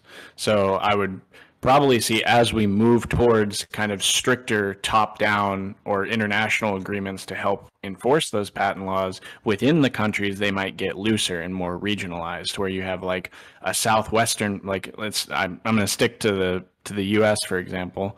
Like you might have a southwestern patent office and a eastern patent office and a western patent office. I'm sure that this is probably not the future we're going for because of the trend of centralized control that we've been going on for a while, but that's more where I see it, is when instead of having to go directly to the one monolithic authority that governs all of the US market, you're actually competing regionally with other kind of patents and being able to take it from one market to another. So I assume that this would require a massive amount of regulation, right? Because you would have to, in large part, section off like in a very like interventionist manner different market sectors within a country, or within the globalized stage, because we know now that we live more in a globalized economy, and economies tend to naturally progress towards more globalism, more interconnectedness, expanding markets generally. So you would have to do some very heavy intervention to prevent and make sure these markets stay within each other, to prevent other firms from without the market from doing research or doing market research into different other like markets in which there are patents that are made, but that they are not held accountable by the patents that are made there because you're in a different market. And it just seems like a policy and an interventionist nightmare to get this type of system to work properly. This is counter to the idea that we're moving towards more centralized control. So this would be in response to maybe the US like losing its grip as the world hegemonic leader and like losing its grip on like being a large negotiating and bargaining power for what it wants, and like having to like restrict itself back into its borders rather than, or look for more regional control rather than global control. Does that make sense? I'm not saying like this is like the positive solution. This is like what I potentially see as like a stepping stone future. Is like, I've always, not always, but since I was a kid, been afraid like, oh, the United States is going to balkanize, guys, like, or we're going to have to like split up to regionally. We can't sustain this large of a nation state with so many different interests. Because like someone from where I'm, like someone from Texas, I'd be like splunkers saying howdy, and I'm like, are you appropriating my culture, sir? Someone in New York saying howdy is like, I think the U.S. moving forward is not going to be as large of a player, and we're going to have to come to, or hopefully we are. I would rather the U.S. be major player because that's where I am. But instead of moving towards this trend of international agreements, it's going to be kind of tiered in a different way. I think there's going to be a lot less, I live specifically in Texas, so we're already kind of like, we want our own economy, we want to do our own thing, we have our own power grid kind of deal. So we also probably, I've already seen, at least in the healthcare industry, people moving to, not totally healthcare, it'd be like in the third-party supplements and vitamins, is like being third-party accredited by certain non-governmental entities. So I see either within countries a rise of non-governmental entities, whereas between countries probably big multinational corporations duking it out around who has intellectual property or not. I agree with a lot of what you said. I just think you have like the order of events incorrect. So what it seems to me like your understanding is from the explanation you've given me is that we have done more centralized power. We have made broader reaching branches of government or organizations, and then because of this, markets have been forced to expand. And this is something you're opposed to because you want more like decentralized markets. I would say that it seems more the case that it's the other way around, that because of the natural forces that exist within a market economy, it seems to be desirable for markets to expand as much as possible, right? The bigger the market is, the more potential you have to make revenue, the more access to resources you have, the more partners you can have to do trade in, the more other firms you can work with. And because we have seen the massive exponential growth of markets all across the world throughout the past few decades, we see the economy becoming more interconnected. We see more countries and more firms engaging in trade internationally. And because of this, because of the natural and initial growth of markets on their own, governments and organizations have been forced to respond to that with organizations that mediate these now newly formed broader markets. So the difference here is that I think it's the market formed first, and then the organizations that were put on top of those, rather than the organizations first and then the market. And because of this, I feel like if you were to go back, if you were to try to make the market smaller again, that would be working against the market. That would be a lot of interventionism. That would be a logistical nightmare, and that would also lead to a lot of market inefficiency. So that's why I'm against. Yeah, maybe not smaller, but just smaller, real quick, smaller sorry. governmental bodies. I want to throw it to Tiberius, and after that we'll go into Yeah. closing statement. I very much appreciate that. And sorry to hit the last note on that. Anyway, to what Rose said, I don't disagree with him on the general trend that's been, is that we've seen an ever bigger world and ever more globalized world where, you know, capital and resources are flowing between anybody and everybody, particularly since the end of the Cold War, is that everyone more or less plays by the same rules on the same page. I caution this because I think that era is kind of ending, and it's not just because of COVID, but that's actually a really good example. But we're looking at the European Union is becoming an old folks' home, right? Like the average age of a European is now in their 50s. You know, some countries are a little bit worse than others, but like Germany, Italy are pretty bad, and some of them are following suit. So you're going to have a consumption deflation, a deflation in consumption, just to the fact that people are getting older and they're not buying as many things. Hell, Germany goes into mass retirement here in like 10 years. But anyway, where I'm going with this is that just because the rules have been the same for a while doesn't mean they can't change. And we've seen this in numerous times throughout history, that a market can consolidate, is that eventually people are like, oh, well, we're doing this. We got this great empire and things are working well and we're selling in 130 countries. And all of a sudden they're like, oh, wait, maybe we need to shrink down a little bit. We need to work on a more specific market. This is the consolidation phase in a market cycle. As an example. And so at least for me, where I want to go with this is that I'm actually looking at a world that becomes more multipolar, and also maybe isn't the world of greater and greater growth. We talked about this on the last panel about human populations and human reproduction rates just shrinking, just dropping, where 2100 doesn't look like we're going to have 11 billion humans as much as it looks like we're going to be the freaking Eldar. People aren't having kids to the degree that they were, and that's not just in the developed world, that's also in the developing world. And the last 5 years, it looks like even the undeveloped world is starting to have less kids. So we might be living in a world of less coming up before we know it. I wanted to use that as my phone note. I apologize, Rose. I hope you can hit that in your rebuttals. So yeah, let's close it out, I guess. Well, listen, we're going to open a closing statement with Rose. That way you can answer directly. Go ahead. Okay, yeah, sure. So to go on some of these things, I would disagree with the fact that the consolidation of market, or like the, not consolidation, I'm going to get to that in a little bit, but the shrinking of markets is, number one, something that is really likely to happen, or something that we're already seeing, but number two, something that is more natural in a cycle. So I can start with what appear to be your main argument for it, which is the consolidation phase of like a sector in an industry. And from my understanding of a consolidation phase, it's a phase in like a life cycle of a given industry or given market where companies are usually, or like a larger amount of companies who used to be competitors instead choose to merge with one another and form greater entities rather than compete in the smaller industries, right? They consolidate, they join together. And I'm not quite sure how this proves a notion that the markets are becoming smaller and more fractured. If anything, this seems to me that there is more merging, and when companies become bigger, when they merge more, they need bigger competitors, they go internationally, and you basically expand the market as a whole. So I'm not quite sure on that argument. I can agree with you, though, that there is a worrying trend of the possibility in, you know, like the reduction of globalism and free trade, both the things I'm really in favor for.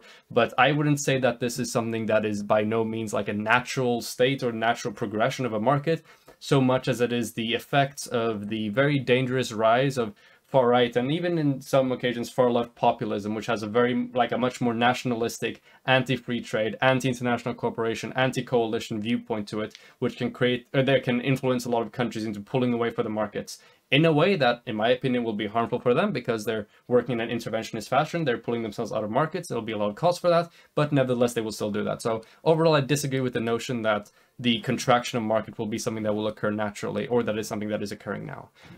But yeah, when it comes to the intellectual property rights, I can say very much that I am in favor of intellectual property rights. I think they're very important as a means by which to guarantee that people who make investments are compensated for them. Because if we don't do that, no one will have an incentive to do an investment. There are a bunch of interesting models to how exactly this can be manufactured and how exactly this can be done. There can be variations depending on the importance of the given patent. So maybe the patent for a new brand of shoelaces that tie themselves doesn't have the same level of importance as a new life-saving medicine during a pandemic.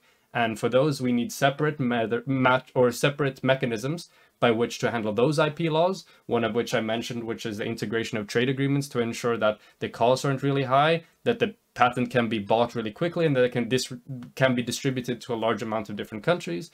But also more domestic models of this can be implemented for smaller types of medicine.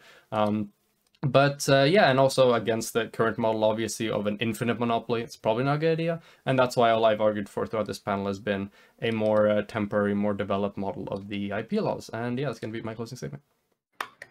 All right. I'm going to throw it to sourcing support.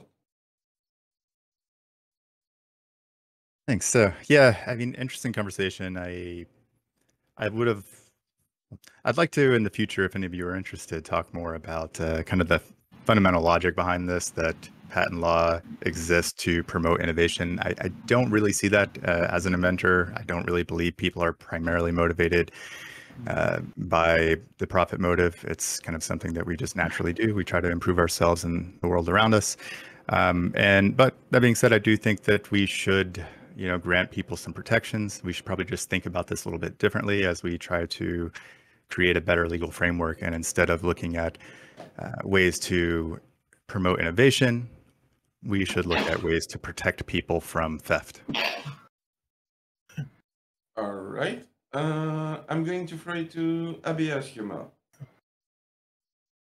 Right, so my final words in this, it would have been cool to maybe get into more of the nitty-gritty of finances, because that seemed to be a big sticking point, but unfortunately none of us really have the stats on what is costing versus what are pharmaceuticals gaining. I will say, like, in general, I say F the pharma companies. As I said in my opening, they really only innovate whatever is most profitable for them at the moment. We didn't really get into that, but that's but we were kind of touching on it when we talked about in fact the last closing statement, I think, talked about the fact that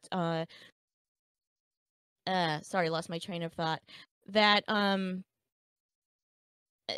innovation aspect of it.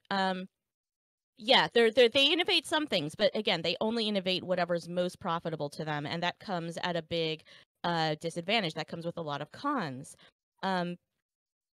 The other thing, and we didn't really get into it before, but I do want to drop this link in the chat, just talking about the fact that pharma companies tend to piggyback and kind of just steal a lot of publicly funded research, or charity funded research, or university research. So that's something that often happens. Like, was it Microsoft? Was it Tesla? I remember seeing a discussion on this where, a lot of these companies that really profit off of stuff, they did very little of the actual innovation. They kind of just took stuff that was already available. So that's another argument against protecting the pharma companies. I thought it was interesting when Rose mentioned this. I mean, basically, it sounds like socializing pharmaceuticals across the world, like having this free trade agreement where company basically pay like a membership or a dues, whatever you want to call it, for access to stuff. It's I don't know what the exact name for it is, but it's interesting. I'd like to explore that further sometime. And the other thing about Moderna, I know it was mentioned that they were supposedly about to go out of business or go under before the COVID vaccine. And if that's the case, because I had said that I think these companies are basically making way too much money off of profits and stealing the labor of people, and we don't need to be protecting them financially. But if Moderna was still going out of business, then I guess the present system is not working. So something's broken. So we do need to change things. It's Let not me see. that Was there something anything else? Sorry, what? I don't know if I am allowed to, but it's not. That's the thing, that they have been protected by IP laws with their new invention, so they're no longer going out of business because they invested in the mRNA vaccine, and now they have something good that they're making profit of. Yes, exactly. But were it not for COVID, they might have gone out of business. So the status quo doesn't seem to be all that great. And just in general, my closing is big pharma innovates, yes, but at too high a cost. They exploit their own workers. They gouge the market. They shut out billions of people who really need this stuff, such as India. And they foreclose new ideas. Any kind of capitalist model forecloses new ideas. I know personally from working in corporations from a long time, they really do kind of stifle new ideas. They don't want new ideas. They don't want anyone to think different. They just want the path of least resistance. And often when you really make your best innovations, you need like kind of room. You need room to fail, and capitalist companies don't allow for that. So that's where I stand. And as far as the COVID vaccine, that needs to be patentized or whatever right away, and we just need to give it to as many people in the world who are willing to take it. And that is it. Thank you so much. Okay, I'm going to throw it to Carl. All right. Well, for me, I still believe that intellectual property laws act to create a false scarcity, oftentimes create an unnatural monopoly in the market. I don't see much, I've never seen much evidence for the fact that it actually bolsters innovation. But I mean, I'd be interested in seeing something of that sort. A lot of the times, as Rose mentioned, large companies, go out of business. And I mean, as he said, jobs are a concern, and that does become a concern with the community. And in a lot of ways, those instances are already socialized. We do save those jobs in many cases. You can see that, with the too big to fail banks. You can see that with even like Tesla getting bailed out. So, I mean, at the end of the day, I think that making sure that somehow they have like this monopoly on profit is going to bolster innovation. I think that's just garbage, and I've never really seen much evidence for it, but I'm open to it. So if somebody wants to continue the discussion at some point, then I'm free. All right, I'm going to throw it to North Countryman. Rose, if you like the discussion of populism and autocrats, I've got a VOD you should probably check out. On the topic of innovation and patents, I think we're all in agreement that innovation is good. When people have new ideas and they can implement them and potentially get money off of them and get them out into the world, that's a decent idea. Ideas about money aside, but that's a topic for people who are not us. But the current system of patents is definitely far too protective. Patents last for too long, to the point where they actually stifle innovation. So there needs to be reform that allows for innovation, but still protects the investment that people take a risk to invest time, money, and effort into creating these new things. So what that ends up looking like, that's, you know, it could vary, but we're here to talk about ideas. And my idea, and the idea is that innovation is good. And if patents get in the way of that, then they need to be reformed, but not done away with. All right, I'm going to throw it to Splunker. What the North Countryman just ended with is pretty much exactly what I would think. And during this conversation, again, I'd mentioned that I'm a layman when it comes to this topic, and I've listened to a lot of good solutions. I think we're all pretty much in agreement that patent laws are too protective, and that maybe to laxen those laws, and maybe I think we're all in agreement that those are a bit too much. And I felt like a lot of the conversations we had was just good conversation for me to listen to, and that were that I didn't really had anything better to add. I think I was just learning as I was sitting here, because again, patent laws. Before coming on here, I had my opinions and I did state them, but I think you guys had a lot of good conversation that I'm gonna go on and ponder off of on which. And I don't know. Again, I was just learning here, so I'll just end it there. And thank you for the discussion. I was enjoying the conversation a lot. All right, I'm going to throw it to SDA. So I'm caught in between the middle of this idea of we're moving rapidly towards a more globalized economy, or we're like kind of doing both at the same time, where nation states might be shrinking and falling, and things are getting smaller as they are getting bigger. There's going to be probably more regionalized authorities on this thing. People are going to be competing harder and harder at the smaller and smaller levels, even though that like the top level is probably the most exciting. Kind of how we see with at least U.S. politics, everybody pays attention to what goes on nationally, whereas regionally or locally, we're just like, well, whatever, who cares? We are all just kind of doing our own things. I think currently the way that intellectual property is being enforced is massively skewed towards the institutional players, those that really work and cooperate with the government structure, what someone who's an anarchist might say a rights enforcement agency, or playing the role as the rights enforcement agency, are going to receive the most amount of benefit. You see this like typically around like the industries that the government most cares about, whether that's technology, the defense industry. We've got, healthcare is probably a part of that.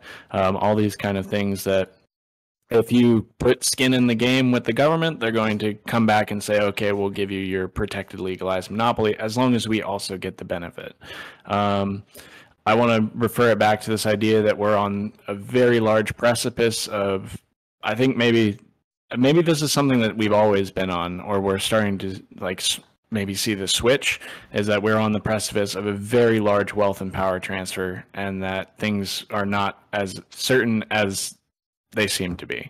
I've been trying to kind of bring my hopes up and white pill myself and like be really hopeful about the future, because it's easy to just be like, boo-hoo, we're all gonna be dead and gone in 30 years because of a global collapse.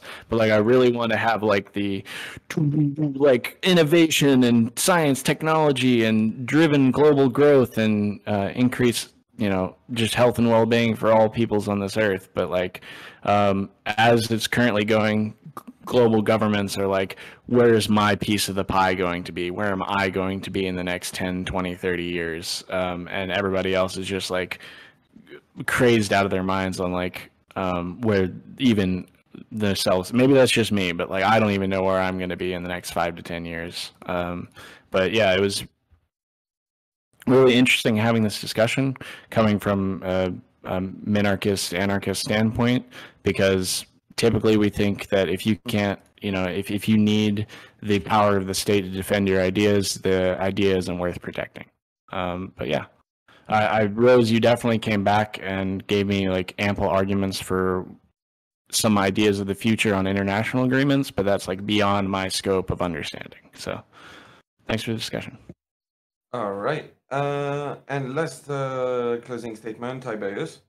All right, yeah. So I've got two things regarding this. So just as my reply to Rose, and I wish we could continue this conversation on, but maybe I'll have the final word on this that will kind of cut through it. I'm not used to having other people who know econ on the panel. So yeah, I used the wrong word. Because the business cycle in a nutshell is the expansion, the peak, the contraction, and the through stage. And I was using the contraction phase as then when a market actually comes to shrink. And sometimes people think of that as the second phase where companies are kind of pulling together during the peak. That tends to get overlapped a lot. So wanted to make sure that I was using the right terminology because sometimes that gets screwed up. Yeah, sometimes markets shrink. It's just part of the business cycle. And one of the things that I was kind of arguing, at least from there, was that we might see that in the coming year. So to get into Rose's and SDA's conversations with SDA left off on me is that we might not be in a world of more coming down. It might be, a world of more for the next 10 years, maybe next 20. But I think we're seeing some serious data that lead to the inclination that bigger markets might not be the norm. But that's another conversation for another day. As far as my thoughts on patents is generally, well, they're usually good, but they have their see problems with them, and they need reforms. I don't think we need to toss them out by any measure. And I think that it doesn't take a lot of tweaking to make this work well. I think the legalized monopoly is the problem. I think most people are largely going to agree it's the power that are associated with patents that is too much to bear, and it fucks over the market, and it fucks over people. And the best way to do that is still to keep a reward system structure, but also making it to where it's not a legalized entity where you can't fight it. I think most people have agreed with me on the panel, but I'm not going to do ad populum. I hope you all have, or I'm sorry, I hope most people in the audience have agreed with me on this one. And I hope I continue furthering this conversation because it's something I'm very passionate about. Thank you for having me on that topic. And I can't wait for the fun time. It's going to be great. Hell yeah. I'm going to speedrun things a little bit because we're a little bit out of time, but that's okay. First of all, support Danabo, !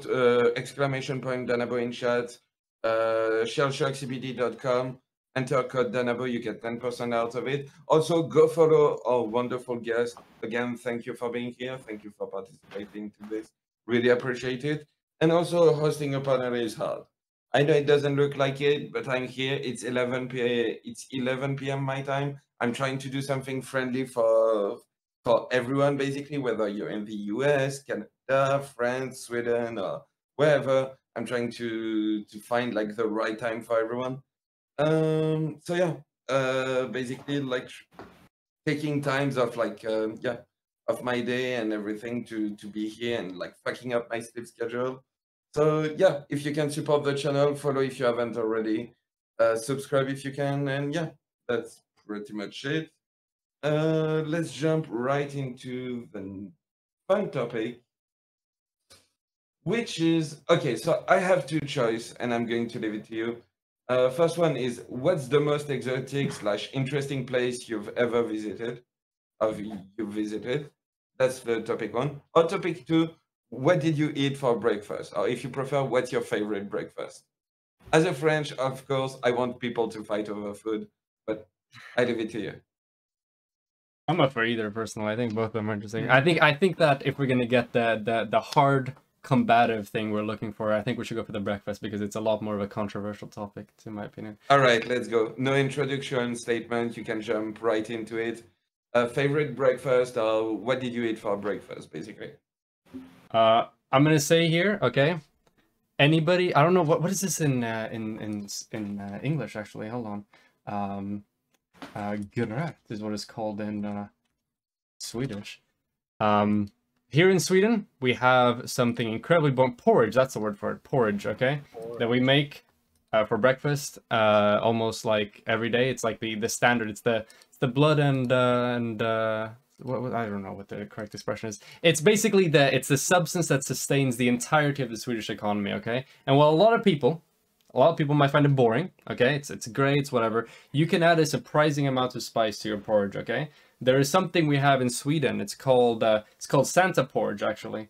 Not quite sure why it's called that, but it's a much more delectable mix with porridge, with some more milky variants, some cinnamon, which makes it about 1,000,000 times better, And I think that this is truly the peak as far as what breakfast can get, right? It's compact, it's easy to make, you can store it, it's phenomenal. It's absolutely objectively the best type of food in order to keep, you know, you well energized and time efficient at the beginning of your day.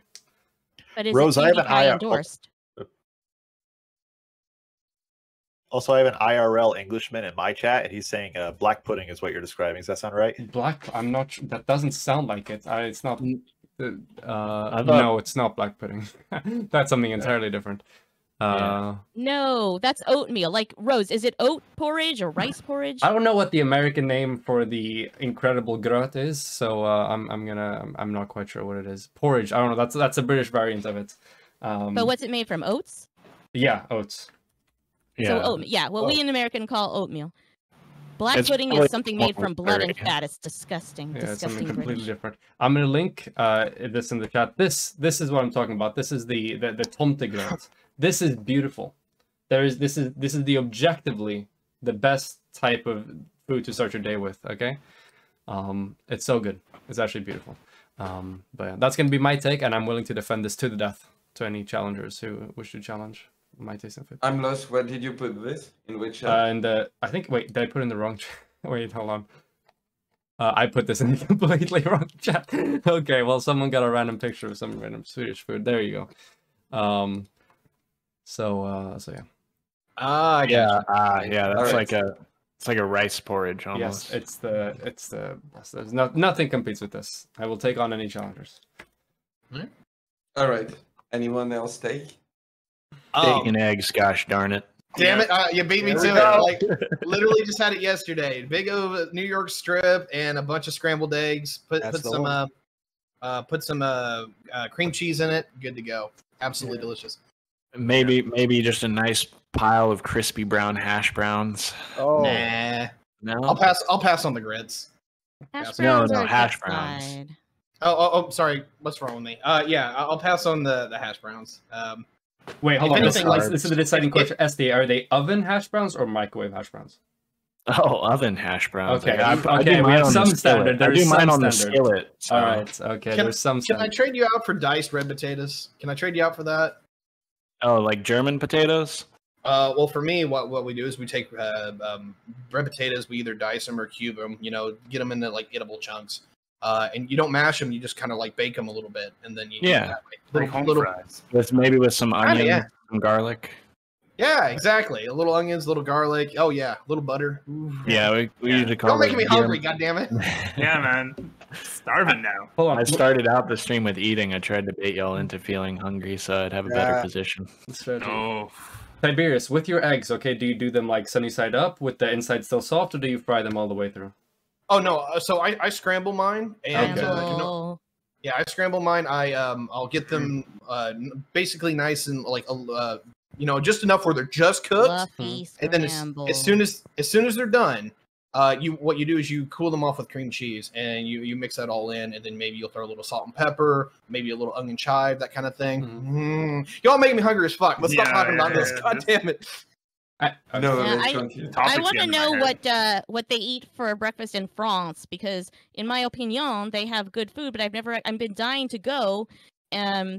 Like what in America we try and kind of steal from French food, but I think we probably do it about as well as we steal from like Chinese food. Like nothing is like really what they eat in China. So I mean, but I gotta like my ideal breakfast, which I'm way too lazy to actually make, would be like a mix of starch and savory. So like a croissant, like stuffed with like a cheese and like maybe a smoked they salmon. sleep through breakfast and have a cigarette.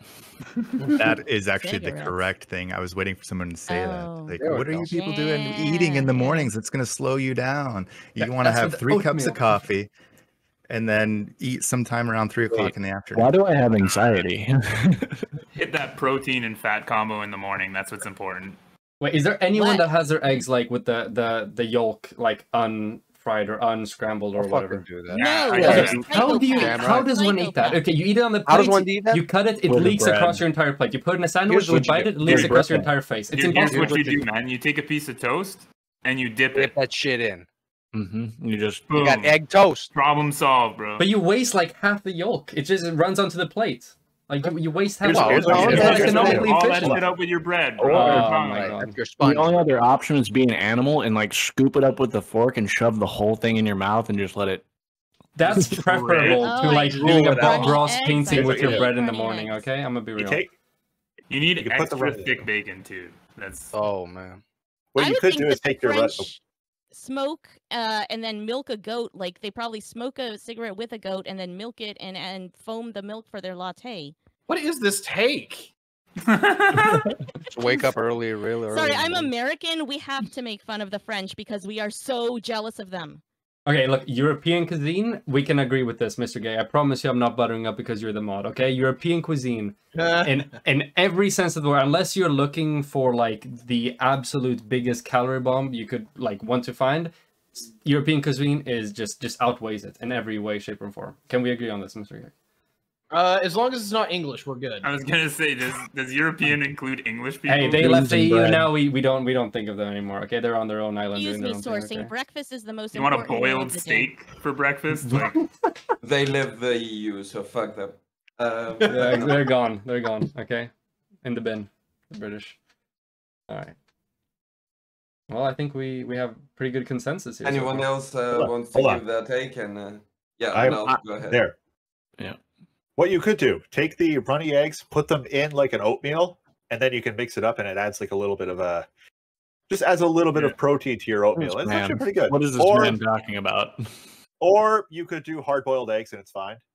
There you go. Hard-boiled eggs work as well. Everyone here My- is just my own posting breakfast. Pop-Tarts but won't admit it.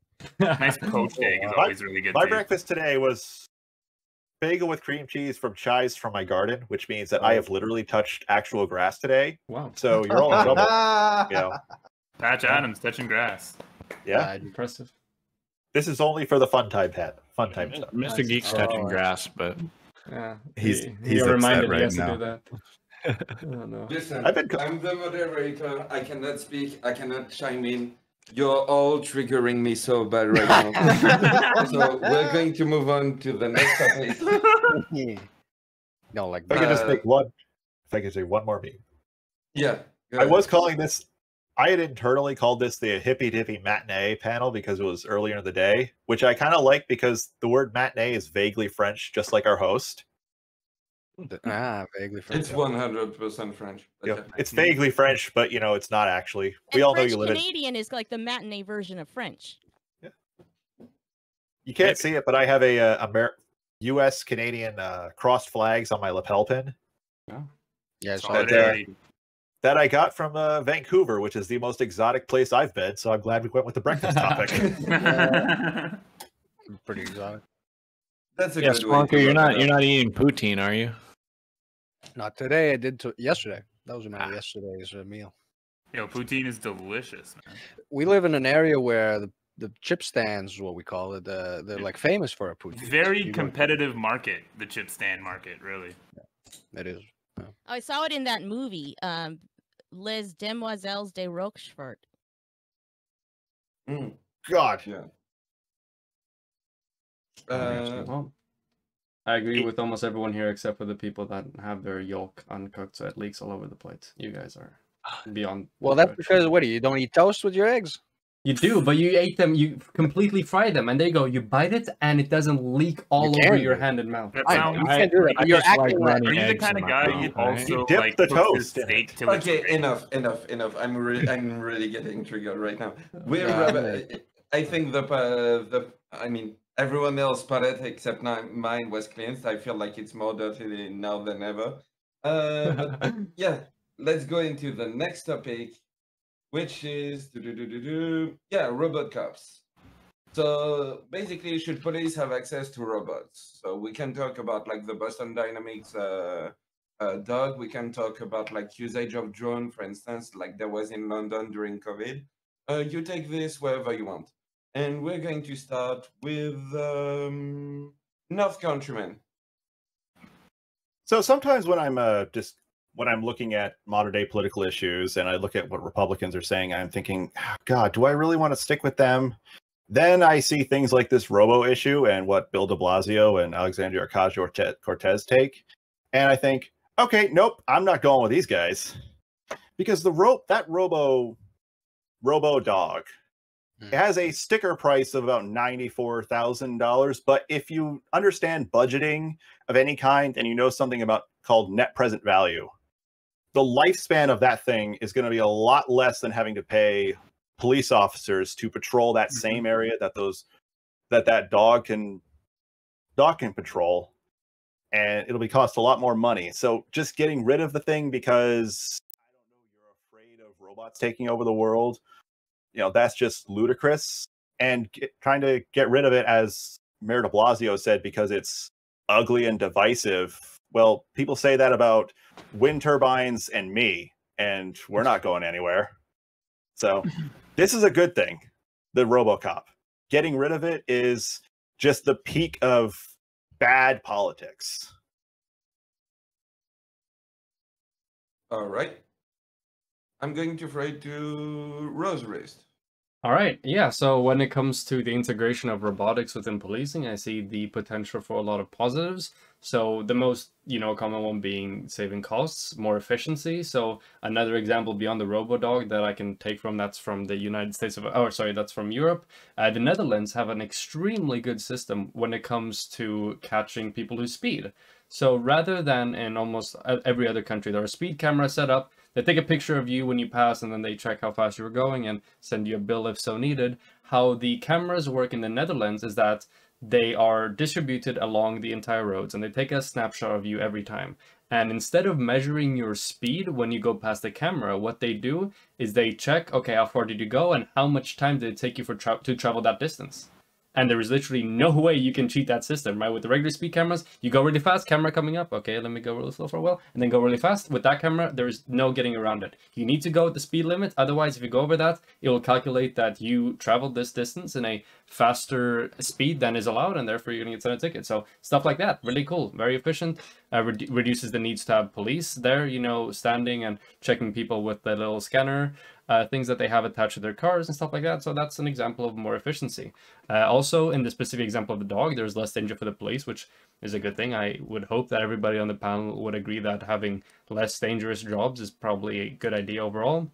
It seems to be relatively cost efficient for a range of different integration systems, obviously not all, but yeah, it seems pretty good. Also, you could even make the argument that depending on what type of integration of robotics you have, there could be an aspect of reducing racial bias when it comes to the way robots is integrated. So, for instance, when it comes to maybe security cameras or checking speeding tickets, or like I mentioned previously, rather than having an officer, like an individual person having to make that judgment and who to pull over and stuff like that, having, like the robotic speed cameras that check things in a much more direct way and with less regard to the occupants of the car could be a lot of a better way to do it. So yeah, that's another argument. That's another aspect of it. There's an aspect of reducing racial bias that may exist through the integration of these robots. The only really negative I see here is that even though we may say that, hey, a lot of the Democrat reaction to this might be a bit silly, if it is demonstrated that the integration of certain types of robotics demonstrably harms the public relations between the police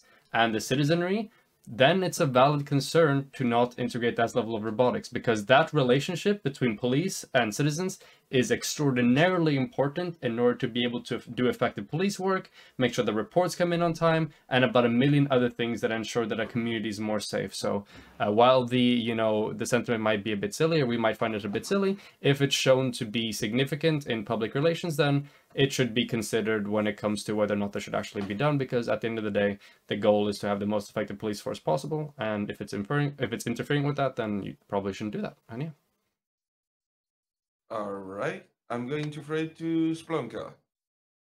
Yeah, I'm fine with it. It depends, what you mean by robots, I guess, right? Rose gave great examples there for those cameras. I mean, those robots, and that's perfect use of how you would use those kinds of, robotic technology.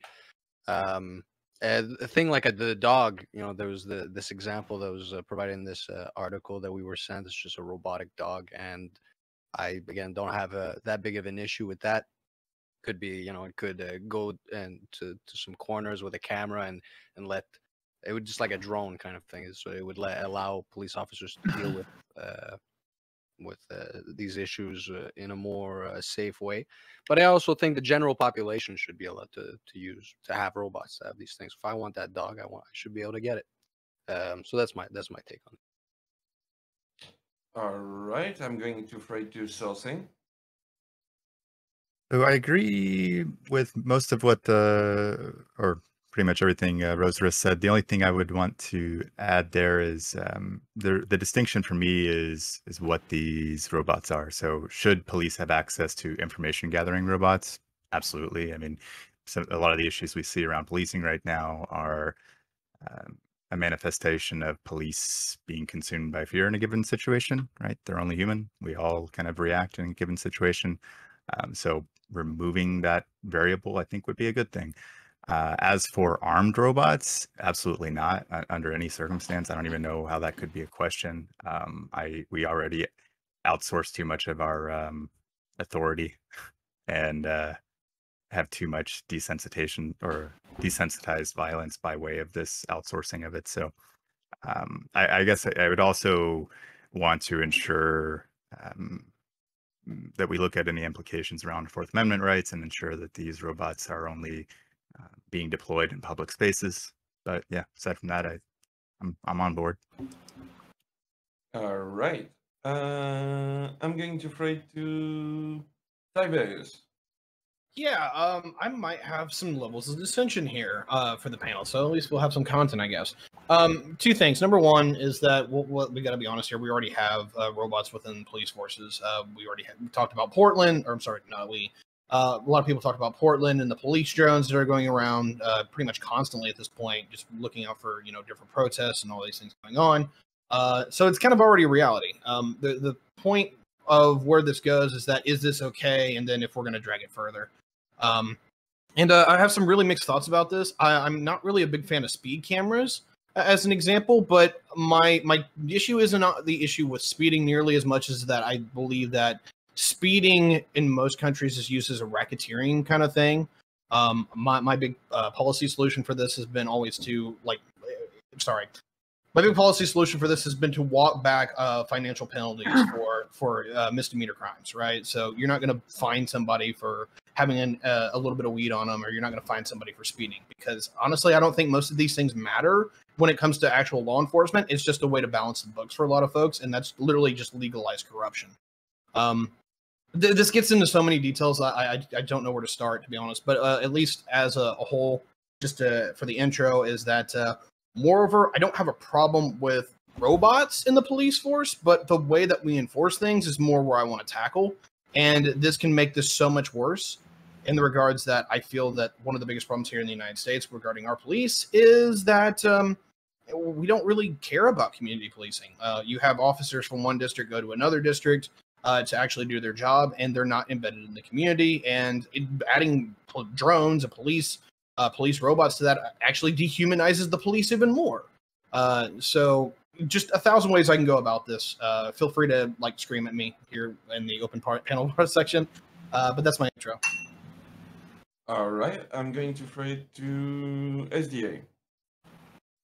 All right. I think the coffers are starting to dry up for police departments, or at least potential avenues for them to generate revenue. They're seeing a world increasing where it is increasingly difficult to justify their massive budgets, manpower, and resources without really anything to be scared of. I think that reading into Mayor de Blasio's comments of oh, this is dehumanizing, or this is going in the wrong direction, speak to what I see as his own personal fiefdom with what is essentially equates to a private army of gangs and thugs that are going to enforce his decrees. I think overall, as we move into a safer, more secure, more interconnected society, I don't know how to phrase it in a way that doesn't sound like it's all hopes and dreams for the future, but I think that replacing what is potentially a very dangerous job with robots is probably a good logical next step. We're already seeing it in almost any other industry, where even in the healthcare industry, where you have surgeons having robots doing almost all of the work for surgeries, because it's like so much easier to fuck that up and get something wrong and put somebody else's life in danger.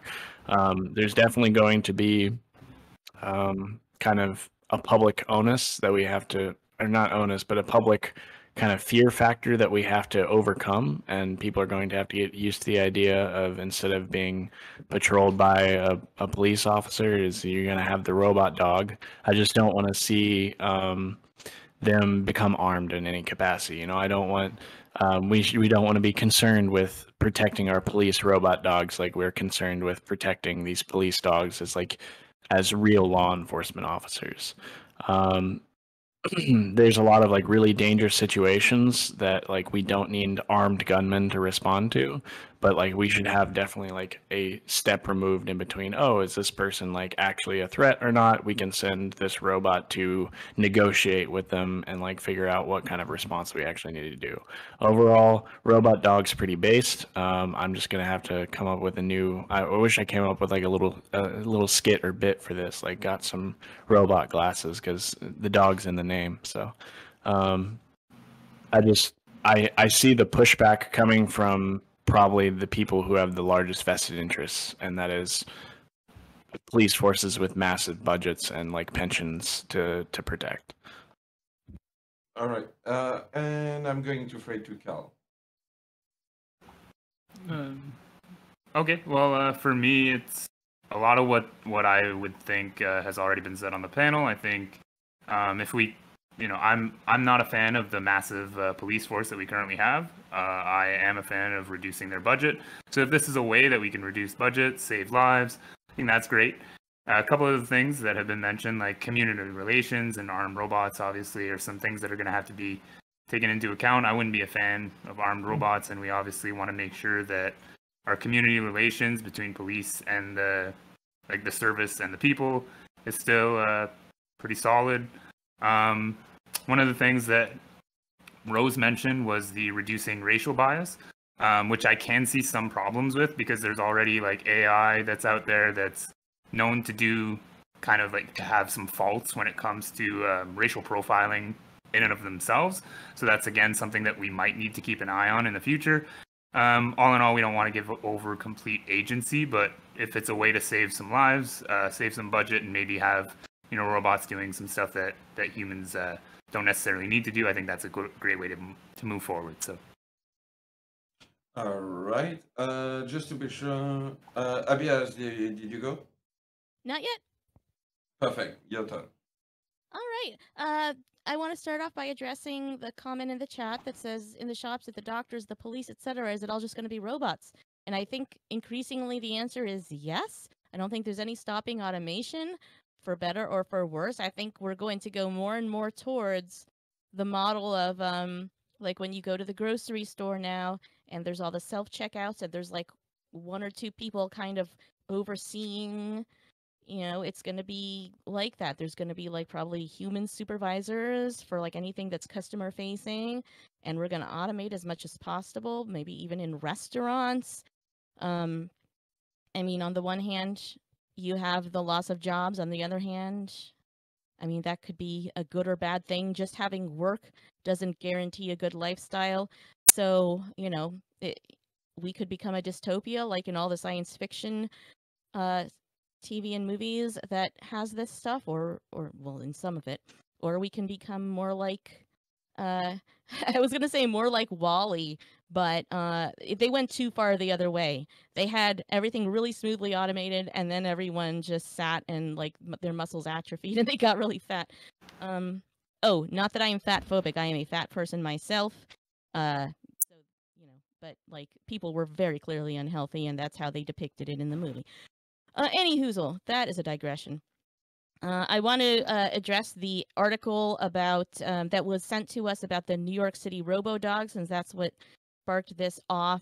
And so there were, I guess, some issues. Now, I think that the Robo dog would have gone over a lot better had it had a head. How much would it have cost to put a head, like a smiley Scooby-Doo face, on that robot dog? Because without the head, that looks freaking creepy.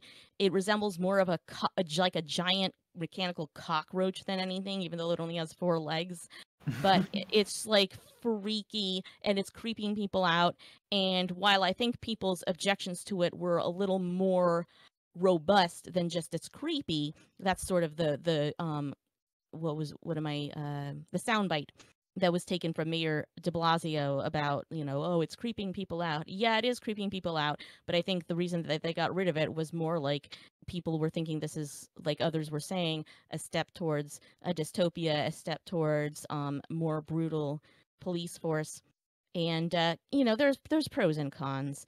Like some were saying that it might be better if you have a machine trying to make decisions. Of course, as others were pointing out, any kind of AI programming is very imperfect thanks to human error and human bias.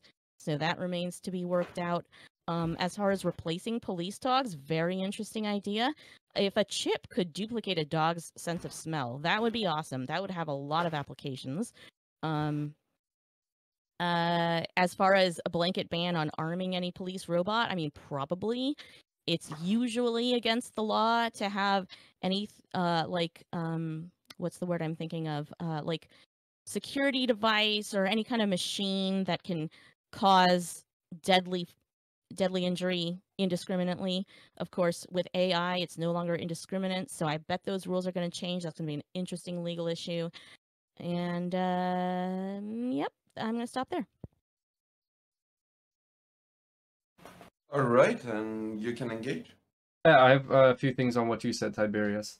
So I can go off what I agree with first, and then we can move on to stuff I don't agree with. So the point you made about potential dehumanizing with the police and the issues with that in public relations, yeah, 100% we agree with that, and that's something that needs to be measured and taken into account. And we don't want to like push something that's too fast is going to hurt public relations, because public relations with police are extremely vital for the police to be able to do their job efficiently. I will also agree with you that the possession of weed as a crime is very insignificant and is definitely something that is used to pad the statistics. I am generally in favor of more like liberal drug policies, looking into decriminalization and legalization, depending on the substance, depending on the situation of the nations, or some things that I'm in favor of, so I agree with that. The rest, though, I think I have a bit of some issues with it. Your statement that, like, comparing the possession of weed to speeding, speeding tends to carry with it a much higher likelihood, or I don't know how many muches is necessary, but a significantly higher likelihood of engaging in accidents.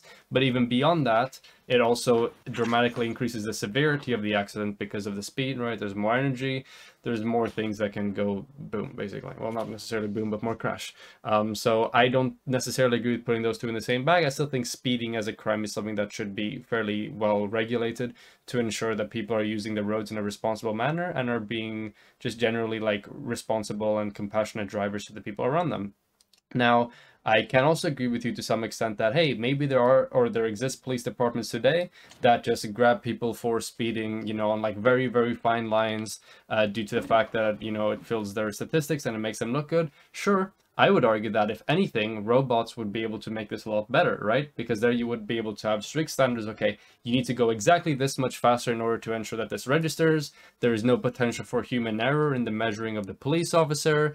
There is basically, it's a lot more streamlined. There's a lot less of a room for error, and there is a lot less of a possibility for perverse incentives in the sense that what you were talking about there are just filling up like the different crime lists and stuff like that. So yeah, those are my main disagreements: the linking of weeding and speeding as crimes of similar magnitude, and then how robots would probably improve a lot of the issues you see right now with how speeding is handled.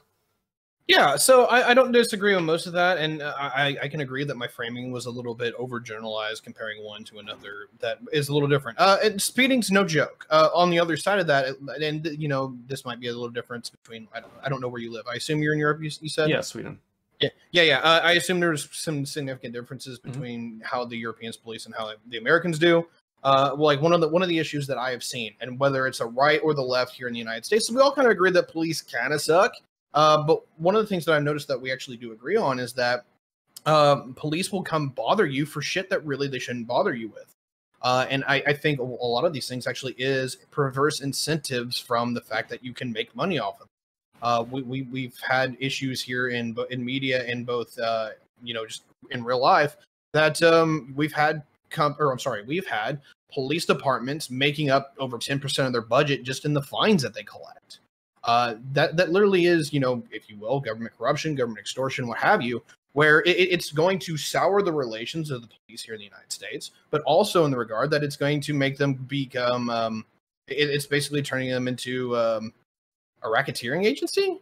And I don't mean to demean police in that regard, but like when you're giving out speeding tickets for being 4 miles an hour over the speed limit because you've got a quota to fill, that does a lot of damage to your public relations, and also makes you basically use time that you probably could be used spending elsewhere, on something that is far more serious. I have no problem throwing a person in jail for going 15 mile an hour over the speed limit, but there's levels where this shouldn't happen, if you will, and there's just no nuance to it, because it's just, oh hey, you know what, we can get my bonus with this speeding ticket or some shit. Wouldn't robotics just make that better then, to ensure to minimize the risk of misuse, to ensure that there is more objective evidence on both sides, so that if this were to go to a court of law, there's less human interference and less of a likelihood for human error or interpretation or bias in the event? That's one thing. And then the second thing is that even if I grant literally everything you've said now and agree with you to the fullest, I still don't quite see how this is an issue inherent to the topic of discussion with robotics. I would still say that even if I granted everything, it could still happen with robotics or without robotics. Yeah, so I'll wrap this back in, and because you hit the point, and that is the robots will decrease human error. I actually agree with that, and that's a pretty strong side to the pro robots point. The other side of that, though, is that we'll remind you that robots are programmed, right? So whatever the criteria is that is a universal constant. So as an example, just to throw it out there, let's say you are speeding, and you might be speeding to a little bit of a ridiculous degree, but you're trying to get your kid to the hospital, right? A police officer can actually interdict and be like, oh, there's an emergency, I'm going to maybe even escort the person to the hospital, something like that. A police camera cannot do that. A robot usually won't do that. They don't have the ability to think and discern. And that's where I get on that, is that the reason I actually prefer human police officers more is they have the power to discern. And a lot of times it doesn't go the right way, so I can totally get if somebody's going to shut me down on that regard. But I feel like in some regards we have to trust people to do right by others. And, one of the things that we can do to help that is getting rid of financial penalties for misdemeanors, so the police don't have to enforce those to a stupid and idiotic degree. And I apologize for paralleling that into a different conversation, but I feel like no matter what way, I can't escape that. So, let's see. So these issues though that come up, we can address in court, right? So like if there were some circumstances where you shouldn't receive some ticket or citation or whatever, then bring that to court. That's something we already do. But yeah, I agree. I just think it's a lot easier to codify these things, audit them, right? So like all these things are coded, it's auditable. There's just no ambiguity here. I'm just failing to see, as long as it's all for information gathering purposes and we're not using it to like do actual law enforcement so much as it is gathering so that humans can then take that next step. I just fail to see how it could be a problem. Oh, if I can potentially. Oh, go ahead. If I could take both of your points and somewhat weave them into mine, because why not? One of the things that is kind of missed in the debate over quote unquote defunding the police is the idea that you can actually do budgeting in public administration. Sorry, I'm nerding out a little bit, called activity-based budgeting. You assign value based on what that, getting some noise, but based on what that department does. And that can be applied to businesses, that can be applied to departments. So if you have, say, robot dogs that are doing surveillance and patrols that uniformed in-person police officers would be doing, that's a cost you can potentially reduce. If there's things like mental health checks, that New York City, we saw that they are actually doing a pilot program where non-police officers are responding to that. That's, again, something we can take off of the shoulders of police officers. And this is an area where and you can use robots, you can use other departments, and you can kind of ease that burden off of police officers and reduce their budgets. And so there's options to work with there. And so robotics are definitely helpful in this. Again, I could have phrased that better, but that's me. I mean, there's another point, if there's nothing else that immediately comes up that we can touch on, which is brought up by Carl in regards to this is probably like a more minor discussion, but in regards to racial bias in AI, yeah, it seems to be some indication that it exists to some extent, and obviously we should seek to minimize it. But I would say that the possibility for like the integration for like a robotics AI system within policing that would operate in a way that would have negative outcomes and racial bias in that way seem a little bit more difficult, because what we see right now is the majority or a large part of the stops and stuff like that that could have been provoked by racial bias on the behalf of a police officer tend to be stops that are excused with a more sort of like objective crime, like lack of some certain lights, going over the speed limit, and yada yada yada. And those things, I'm not quite sure how wrong or how like a racially biased AI could, like interpret that. Like, I don't know if the car's darker, I think it can that you're reflect light definitely better. touching on something that makes sense there. Mhm. Like what I would say is that for speeding and stuff like that, I think you're probably right. It would reduce racial bias, if anything. Mhm. I think that the information I've sought out is more that it leads to improper identification of specific individuals, and that's obviously a problem with the person programming the AI. So I think that would be somewhere where we should be looking more closely into, how we're going to use that if we're using it for any type of like specific identification for somebody who commits crimes or anything like that, like using security cameras in that front. Rather than for speeding or something like that. I think that'd be more generalized, and you could probably reduce racial bias if you're just looking at the car and the speed, right? So Yeah, I mean, at the end of the day, this needs to be tested. You need to look at the outcomes. You need to detect problems. You need to solve for them, right? Like any forms of integration into any process that exists. And the biases we observe in AI are our own biases. Like these things aren't they won't go away, period, unless using a machine learning algorithm, we're feeding in this data, and the data we're feeding in has these biases. So we're just holding a mirror up to ourselves. It's just a really efficient way of doing what we're already doing. And so it's not going to add to the problem. It just wouldn't necessarily fix the problem. Yeah. All right.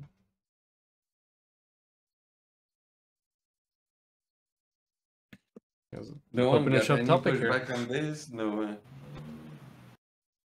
I mean, I think I was the biggest dissenter in this, but I mean, I think the opposition's got more ammunition than I do on this one. So, I mean, I can't really fight a lot of that. Locked and loaded. I just don't know how present this kind of issue really is. It's like, it seems like does anybody know the history of like where Boston Dynamics originally got their, like, this is all coming from like State Department funding. Like, this is almost directly from a DARPA program, the whole robot dog and everything. And it seems like they're trying to move from their failed contract that they had with the Marines to like, oh, we need to find somebody else to buy up our product or else we're literally going to go under. And they had that, they had the trendy dance video that made it seem pretty cool and everything.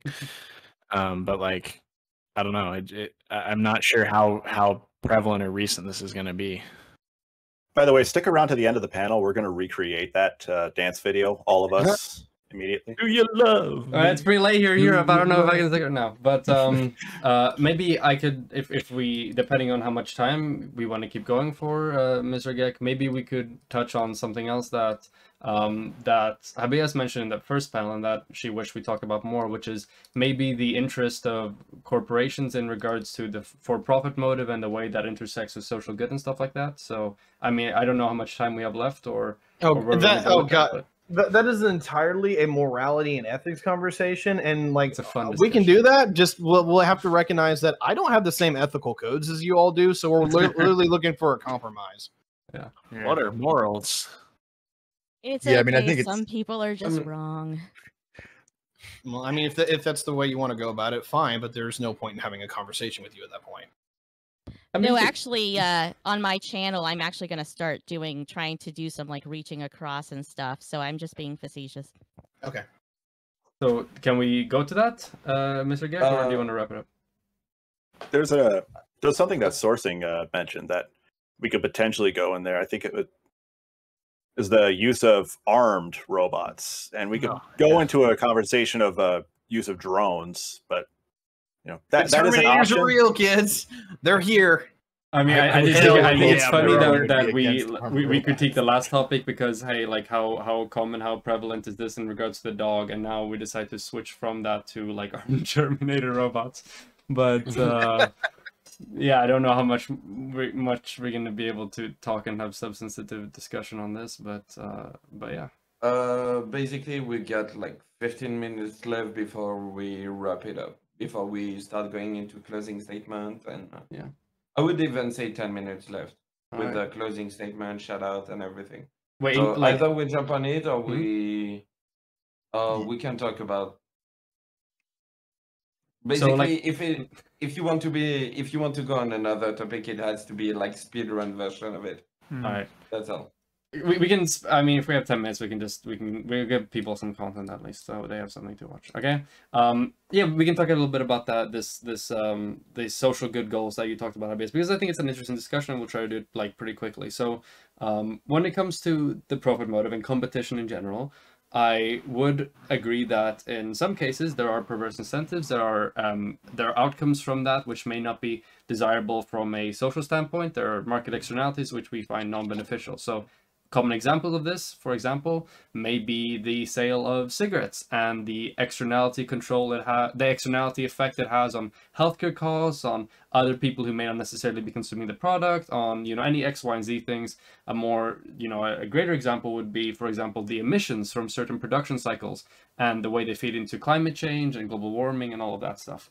And while I agree very much that this is absolutely something that happens, I don't necessarily think it's something that is necessarily intrinsic to the profit motive as a concept. So what I would argue for is through the use of regulations that put the interest of a business more in line with what we define as social good, we can streamline the outcomes and the effects of competition and funnel it into a more positive direction than some negative externalities we're seeing now. So my key thing is that I believe that through good regulation, we can avoid most, if not all, of the negative outcomes you see with the profit motive. And yeah, I'd like to see what you think about that. Rose, are you significantly on the left? I'm a social democrat. Yeah, okay. It's remarkable. Okay, I know what it is. Is that you're an econ guy, so we look at things in that same regard. Yeah, because like in a lot of ways, I kind of feel the same way. I am for a capitalist, but on the other side of that is like I think that there are problems that has from like profit motive and basically companies solely chasing after profit without any kind of like check. And so yeah, I actually kind of agree. Like a lot of the things that we do see that we particularly don't socially like or whatever, we can agree on that that we can in some way regulate, but also mitigate, if you will. Like we can take one thing and counterbalance it with another, or we can try to like I'm going to offend people here, maybe use social engineering as an example, right? Is companies are literally making money off of getting people fat. Well, we can dump money into making people skinny, right? So I'm actually remarkably amazed at how much we agree on things to some degree.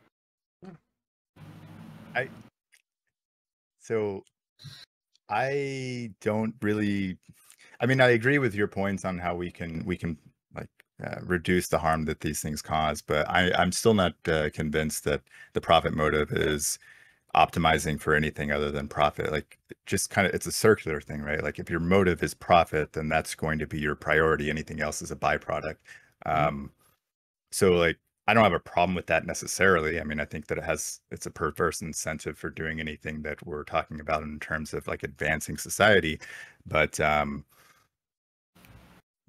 Yeah, I mean, I agree with some of what you said. Like if I were to like do a bit of a more, I suppose, like narrative view on this, the way I view like markets and competition is not like a lot of people on the very far right will view it as this is this amazing system, invisible hand of the market. We will get maximum good always, just leave everything be, and we will see a phenomenal increase in all these X, Y, and Z things. I also don't agree with a lot of the elements of the far left, which like completely condemn the effects of like markets and say that these can never be effective. We cannot use these in a responsible way. Their outcomes will always be negative.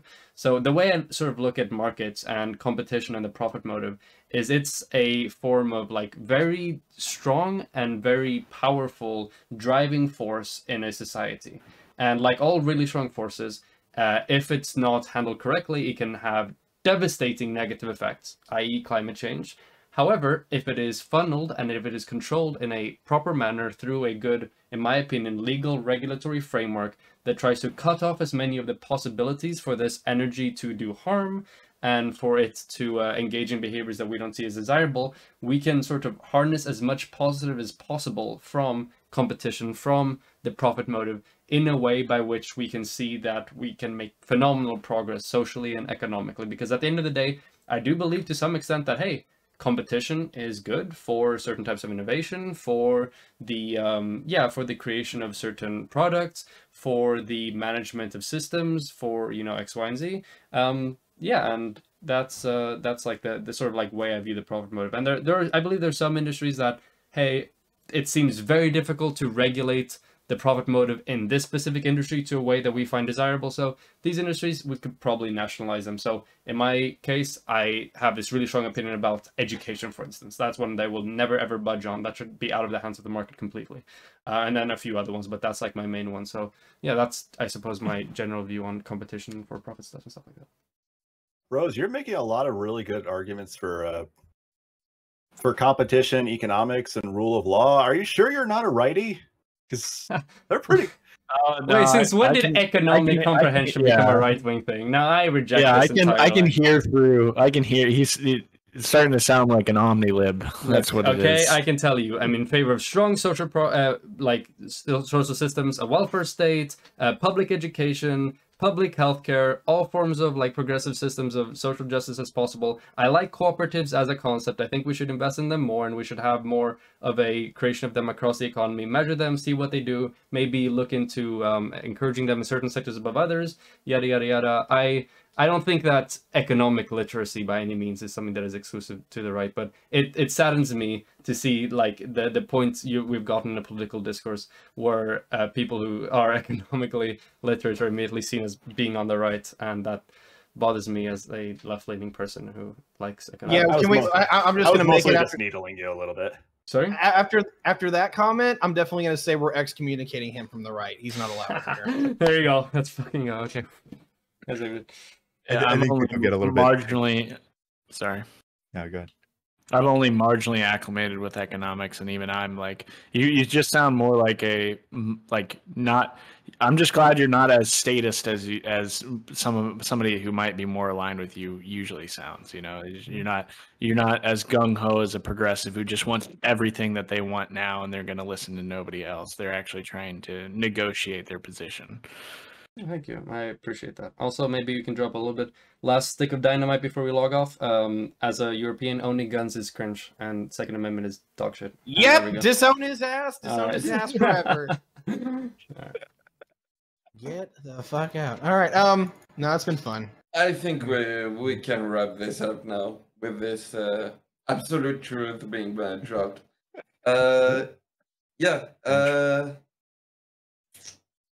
So yeah, let's go into closing statement and shout out, basically, tell people where they can find you. But first, thank you everyone for joining us. I really had a blast hosting this. So yeah, thank you everyone. Go follow our wonderful panelists today, all of them. And yeah, closing statement, shout out, tell people where they can find you. And we're going to start with Chance of Flurry, Carl and Splunker. Let's start with Carl. Sounds good. Appreciate you having me on. This was awesome. This is great. You guys all brought forward some really good points on the topics at hand. I appreciated the good conversation, regardless of if we completely agreed or not. I think it's kind of interesting to have this reach across. So that's kind of something that we like to do on our show. We just discuss back and forth. One of us is a little bit more right-leaning, one of us is a little bit more left-leaning, and we kind of discuss current topics and stuff in Canada. If that's something that interests you, check us out. Chance of Flurry is the channel. We're just going to keep making content, and hopefully we can be on with you guys again. So that's it. That's it for me. Hell yeah. Splunker. Yeah, same for me. For me, this was more of a listening session, but I appreciate it. You guys are all very, very smart people, so I was enjoying to just sit here and listen. And next time, if you have me on again, I'll try to to engage a little more. But we all seem to agree when people when we agree on the generalities of things. I tend to just listen because some of you are more educated on some of these topics than I am. But again, at the chance of flurry, that's where we are. We like to just bounce around with ideas and talk Canadian politics because again, there's a lack of that. We find just Canadian content, fun, entertaining content where we just have fun. That's based around Canadian politics. So that's what we do. Chance of flurry, and yeah, thanks again for having me. This was very educational and fun. Yeah, thank you for joining us. I'm going to throw it to sourcing support. Yeah, enjoyed the conversation.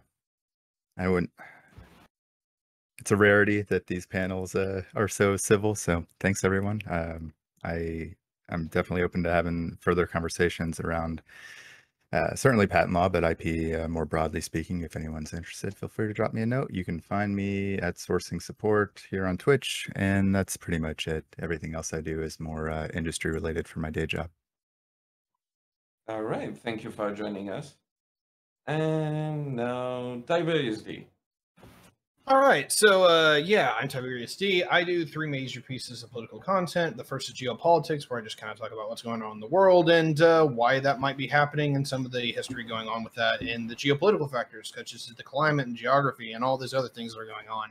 Second is tonight you can catch out the Mascot podcast. So if you like Counterpoints, if you like Osiris, if you like Samantha Banana or me, you can definitely just kind of see us shooting back or sitting back shooting the shit. Other than that, we do political conversations every now and again. It'll be interesting next Friday. Be sure to check that out. And then finally, I do reviews. So if you want to hear about why Darth Vader is kind of a lame villain or why the 12th Doctor is amazing, definitely come check out my channel there. So plenty of stuff for you to come look at. Maybe not everything that you would want, but maybe a little bit of something. And Geek, thank you for having me on this panel. I'm so glad I reached out to be back on the recruitment panel because it's always so much more fun than most other ones. And I'm not bullshitting there. Like it's usually very civil. It usually doesn't get too heated, and that's kind of where I'm for. I don't really care for the drama Olympics that we see on some of Twitch politics. So thank you again for having me here. Listen, if there's drama, just remember it's all Danabo's fault. That's all I have to say. Hey, all right, cool, okay. All right, I'm going to throw it to Roserist. Yep. My name is Roserist. Progressive politics. I am currently based in Sweden. Content creation. I have a YouTube account. Roserist. Upload every day except for Sundays. I stream Sundays and I stream 2 other days during the week as well. But you get both the stream and the upload there, so very efficient.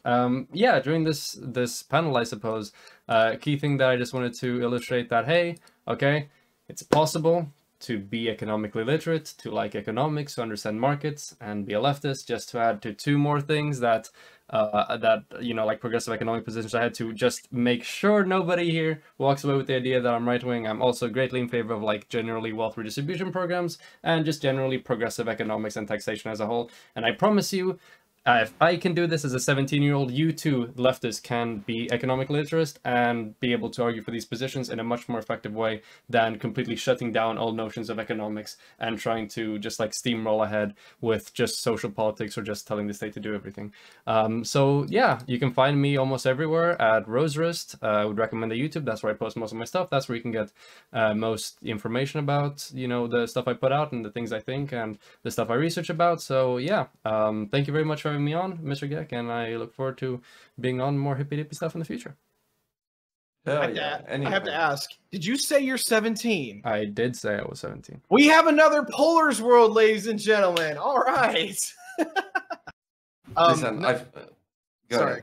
I didn't mean to interrupt you. I was just, I'm amazed at some of the awesome 17, 18-year-olds that come on this platform. And so, yeah, like, more power to you, dude. You know more of the stuff than people that are 25 on this or on this platform. So, yeah, I've got to like heap and praise onto you now. Thank you.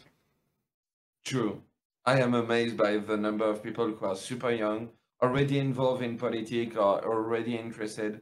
And like 15, 17, like Polar's World, we had Thinking Zoomer recently who was 15 and who's based as fuck. So yeah, next generation. Already like kudos. Anyway, let's continue with that. Oh, one last comment. I was wondering where I saw your takes, Rose, Mhm. and I just remember I edited a video. You were on a panel with Dylan recently. Oh, the all on white Prime panel? Time. Yes. Yeah, that one. Yeah, I mean, to those of you who are curious what could possibly be contained in a panel titled the all white panel, YouTube, Rose Wrist, go there. It's the most recent upload. It's exciting. Destiny's on there, Dylan's on there, Counterpoints is on there. Interesting stuff. Yeah. I'm going to throw it to Javier. Thank you. I just want to say I am shocked and appalled that there was a minor on this panel. I didn't know, and I would have pulled back my language. I wouldn't have used swear words. Wow, the ageism comes in right at the end. No. Oh man. I don't want to be sued or thrown in jail. Why would We you be are sued? Is that a Puritans in thing? this country. Is that a thing? Like if you swear to an underage person? No. No? Okay, No. good, just checking. Alright. I mean, I Holy wouldn't put it shit, past you. that would be spooky. Alright. All right. Javier, go ahead. Just I want to briefly just say on the capitalism stuff, and I would be delighted to either host or go on anyone else's show if you want to talk about this stuff more. I think that it's very clear capitalism not working as a system hasn't even done much to reduce poverty in the world if you look at the true statistics. And if you're someone who it's working for, then that's great. But that doesn't mean, like, you have to evaluate the whole system. Okay, how many people are starving to death? How many people are dying of preventable disease? How many people don't have, like, a house with electricity and running water? Unless it's working for everybody, it's not working. So that's my point of view on that. I do believe in competition. However, I do not believe in the current system of rewards and penalties. I don't believe in becoming an Elon Musk or a Jeff Bezos if you win, and I don't believe in dying of starvation if you lose. Aside from that, just thank you so much, Danabo and Mr. Geek, for having me. Thank you, everybody who is on the panel. Thank you for all your wonderful thoughts, and thank you to the audience, the chat. It's been great talking with you all. Oh, and I will just put all my links up in a wee second, and that's all. Thank you. Yeah. And yeah, speaking of Danabo, charleshockcbd.com, enter code Danabo, 10% off. CBD is amazing if you have trouble sleeping, if you're stressed and everything. So yeah, I'm going to throw it to SDA. Hey everybody, I'm SDA or Shaved Dog's Ass. Don't worry about the name. I'm generally a pretty friendly and chill guy. I'm here coming onto these panels to just learn a lot more. It's a lot of fun just talking, debating, and discussing ideas. I generally follow along the lines of minarchist or anarcho-capitalist like leanings and think that markets are incredibly powerful tools. I think guns are pretty based. They're a lot of fun, but when it comes to policy, my most important things are here in the US are ending the drug war and criminal justice reform, investment into community tested initiatives, and broader access to healthcare services. I think that we have possibly a beautiful, bright, and vibrant future ahead of us. We just have to find what's going to drive that kind of innovation and change. If you like just chilling and discussing things or like surface level discussions, you can come in and we can start something.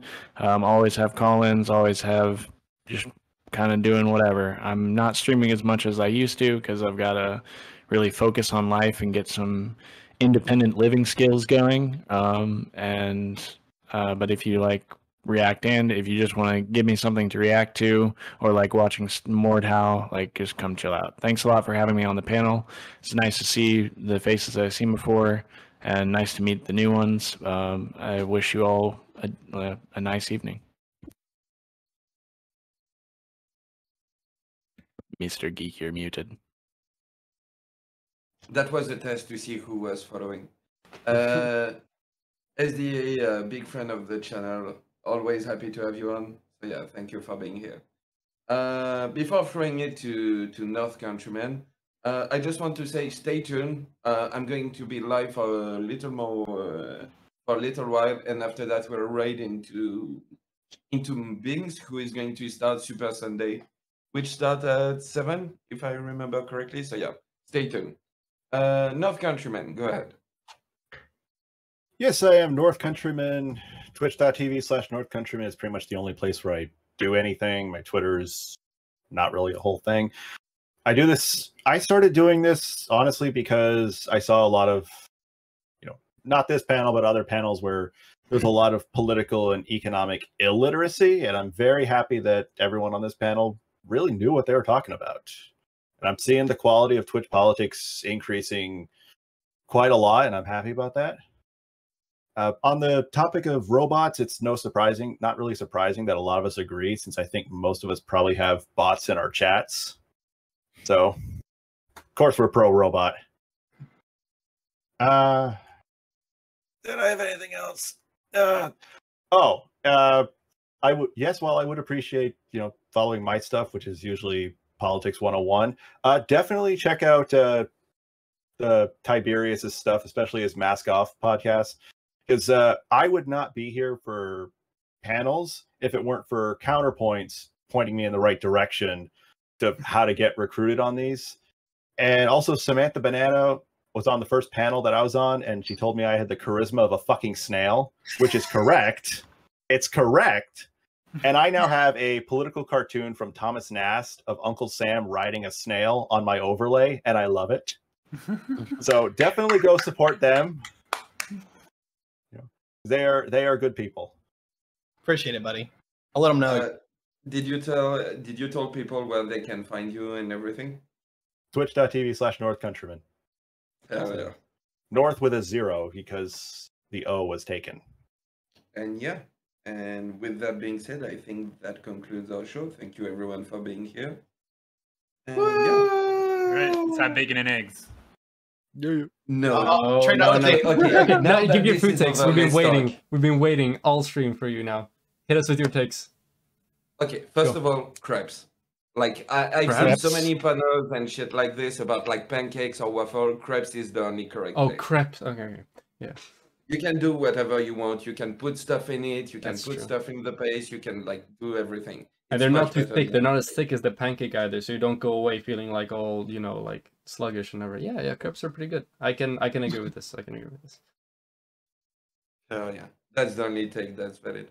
All right, fair enough. And Understand. also, okay, now to drop the stuff and lose all of my audience. When you were asking about eggs and stuff like that, who eat eggs with like the yolk, not like fried or Yeah. anything? I fucking do with the salt, pepper, and vinegar. There you go. Legend. Go ahead, go try before you diss it. I have tried. That's how I know that it's literally impossible to fucking eat. You take it in a sandwich, all over your hand. You open it on the plate, all over the plate. Unbelievable. With bread. Sponge it up. Yeah, but like It's it's all like everything. I'm trying to eat. I'm not trying to like draw in the egg yolk with my bread. I'm just trying to have a simple Semantics. Simple, you know what I'm saying? Semantics. I mean, yeah. If we're Mr. talking E- about like yeah, go ahead. don't Would I know. get banned? Would I get banned if I asked you, a Frenchman, your opinion about snails? It's gross. I don't know. Like, yeah, that's really something. I mean, yeah, that's not something really common in France unless you go into really like high cuisine. But like, other than that, yeah, I haven't seen like restaurants serving this shit like commonly. It Oh, was well. low hanging fruit. I had to do it. Listen, I always have the right to omelette du fromage, snails, and frogs. So you can hurt me with that shit. Oh, yo, omelets are awesome. Omelet's pretty good. Yeah. I have to Just say, 24 okay. Oh, sorry. Go for it. You get a diner that serves breakfast all day and get an omelet in the afternoon. That's like awesome. Pretty good. Oh, Yeah, question is it a good omelet? Because there's a big difference between just a normal omelet and a good omelet. Yeah. That's Like, true oh, of most food. Yeah, fair enough. Yeah. Because it's just like, hey, can I get an omelet? And they're like, oh, okay, it's just a slab of. Pizza's of, always like, pretty decent. that's something I'm definitely. It's like if it's not deep dish, it's not real pizza. We're gonna put that down as the baseline. Thin crust, yeah. way better. This Wow. was the last time we had Tiberius on the show. After this, canceled. Oh no. This is going to be my new vetting process for shows now. Asking Food the take. fruit takes, yeah, Food. fair enough. I don't know if that's good content. Mm. What, by the way, like, I can totally forgive the Europeans on this one, but my fellow Americans on the panel here, like, what the hell is wrong with you if you don't like deep dish pizzas? Like, what did you do wrong? What are deep Ask dish my pizzas? What therapist. the I don't heck? know. Fair Deep enough. dish pizzas. What are these? I It's- support all pizza. Fat pizza. Don't look it up. Why? Gross. Why would you At make the some pizza point, it into a? just becomes a Why would you make it breadstick into a with sauce pie? on top. Why would you make it into a pie? Why would you do this? This is the bastardization of the pizza. This is I'm terrible. a foodie. I would eat all these things that you're describing, Holy shit. including a Same. breadstick with sauce on it. What is this? This is terrible. Oh my god. If it's close to pizza, I'm in. Hey, Ah, look, Someone, there is ew. someone just needs to hey, copyright it all. Ew. in my defense, there is a reason why the United States sets the record for obesity. Yeah, holy shit. What the fuck is this? But in all fairness, don't knock it till you try it. It's delicious. You're only gonna eat one No, piece, On but it's principle, delicious. I refuse to ever even put anything. Hey, like this wait, near Euro my mouth. trash aren't principled. Hell, you guys would pay for your own defense if you guys were. Oh my god. Well, we don't need a defense, okay? Because we got strong fucking trade. Nobody wants to fuck with us, okay? Because then the economy gets fucked, okay? So it Yeah, is. That's a too that- globalist plan, all right? Oh, whatever. They You need got a Daddy military. America playing for your defense. Sweden isn't even in NATO. What do you mean? True, but everyone else around you is. Yeah, well, too bad. You don't have any control over us. We're kind of called chilling here, you kiting. know? it's Yeah, called If kiting. it works, it works, okay? If it works, it works. Mom, you guys Dad, get- the panel's over. Stop arguing. When you guys get This is, True. When you guys this get is when the new- real debate happens. After the Yeah, no. stream ends. That's when That's when no the real lie. opinions come out. That is no lie. By the way, when are you guys getting nukes? When do you guys join the nuclear club? I don't know why we would spend millions of dollars developing nuclear technology when we can spend that creating growth for our population. No, fair enough. So, like, you know. Because nukes are pretty cool, man. Yeah. Well, when's the next time you guys are getting a functioning healthcare system? God damn. Okay. All right. I gotta get some breakfast to me. I'll see you later. Yeah. You have a good one, so I'm gonna go get some sleep, and I'm sure. Do I say is it Mr. Geek or Mr. Geek? Mr. Geek. Geek. Okay. I just you just removed forgot the a name. two. I No, see. I just removed the two as a joke. Oh, I see. Okay. Well, yeah. I'm sure I'm gonna go to sleep, and I'm sure Mr. Geek might do the same. So goodbye, everybody. You Later. have a good one. See you guys. And thank you for being here. Yeah. Thank you for having me. Geek, you haven't rated her yet. No. There we go. What do we think? How was my experience? I think my experience was great. I enjoyed this. Submit feedback. There we go.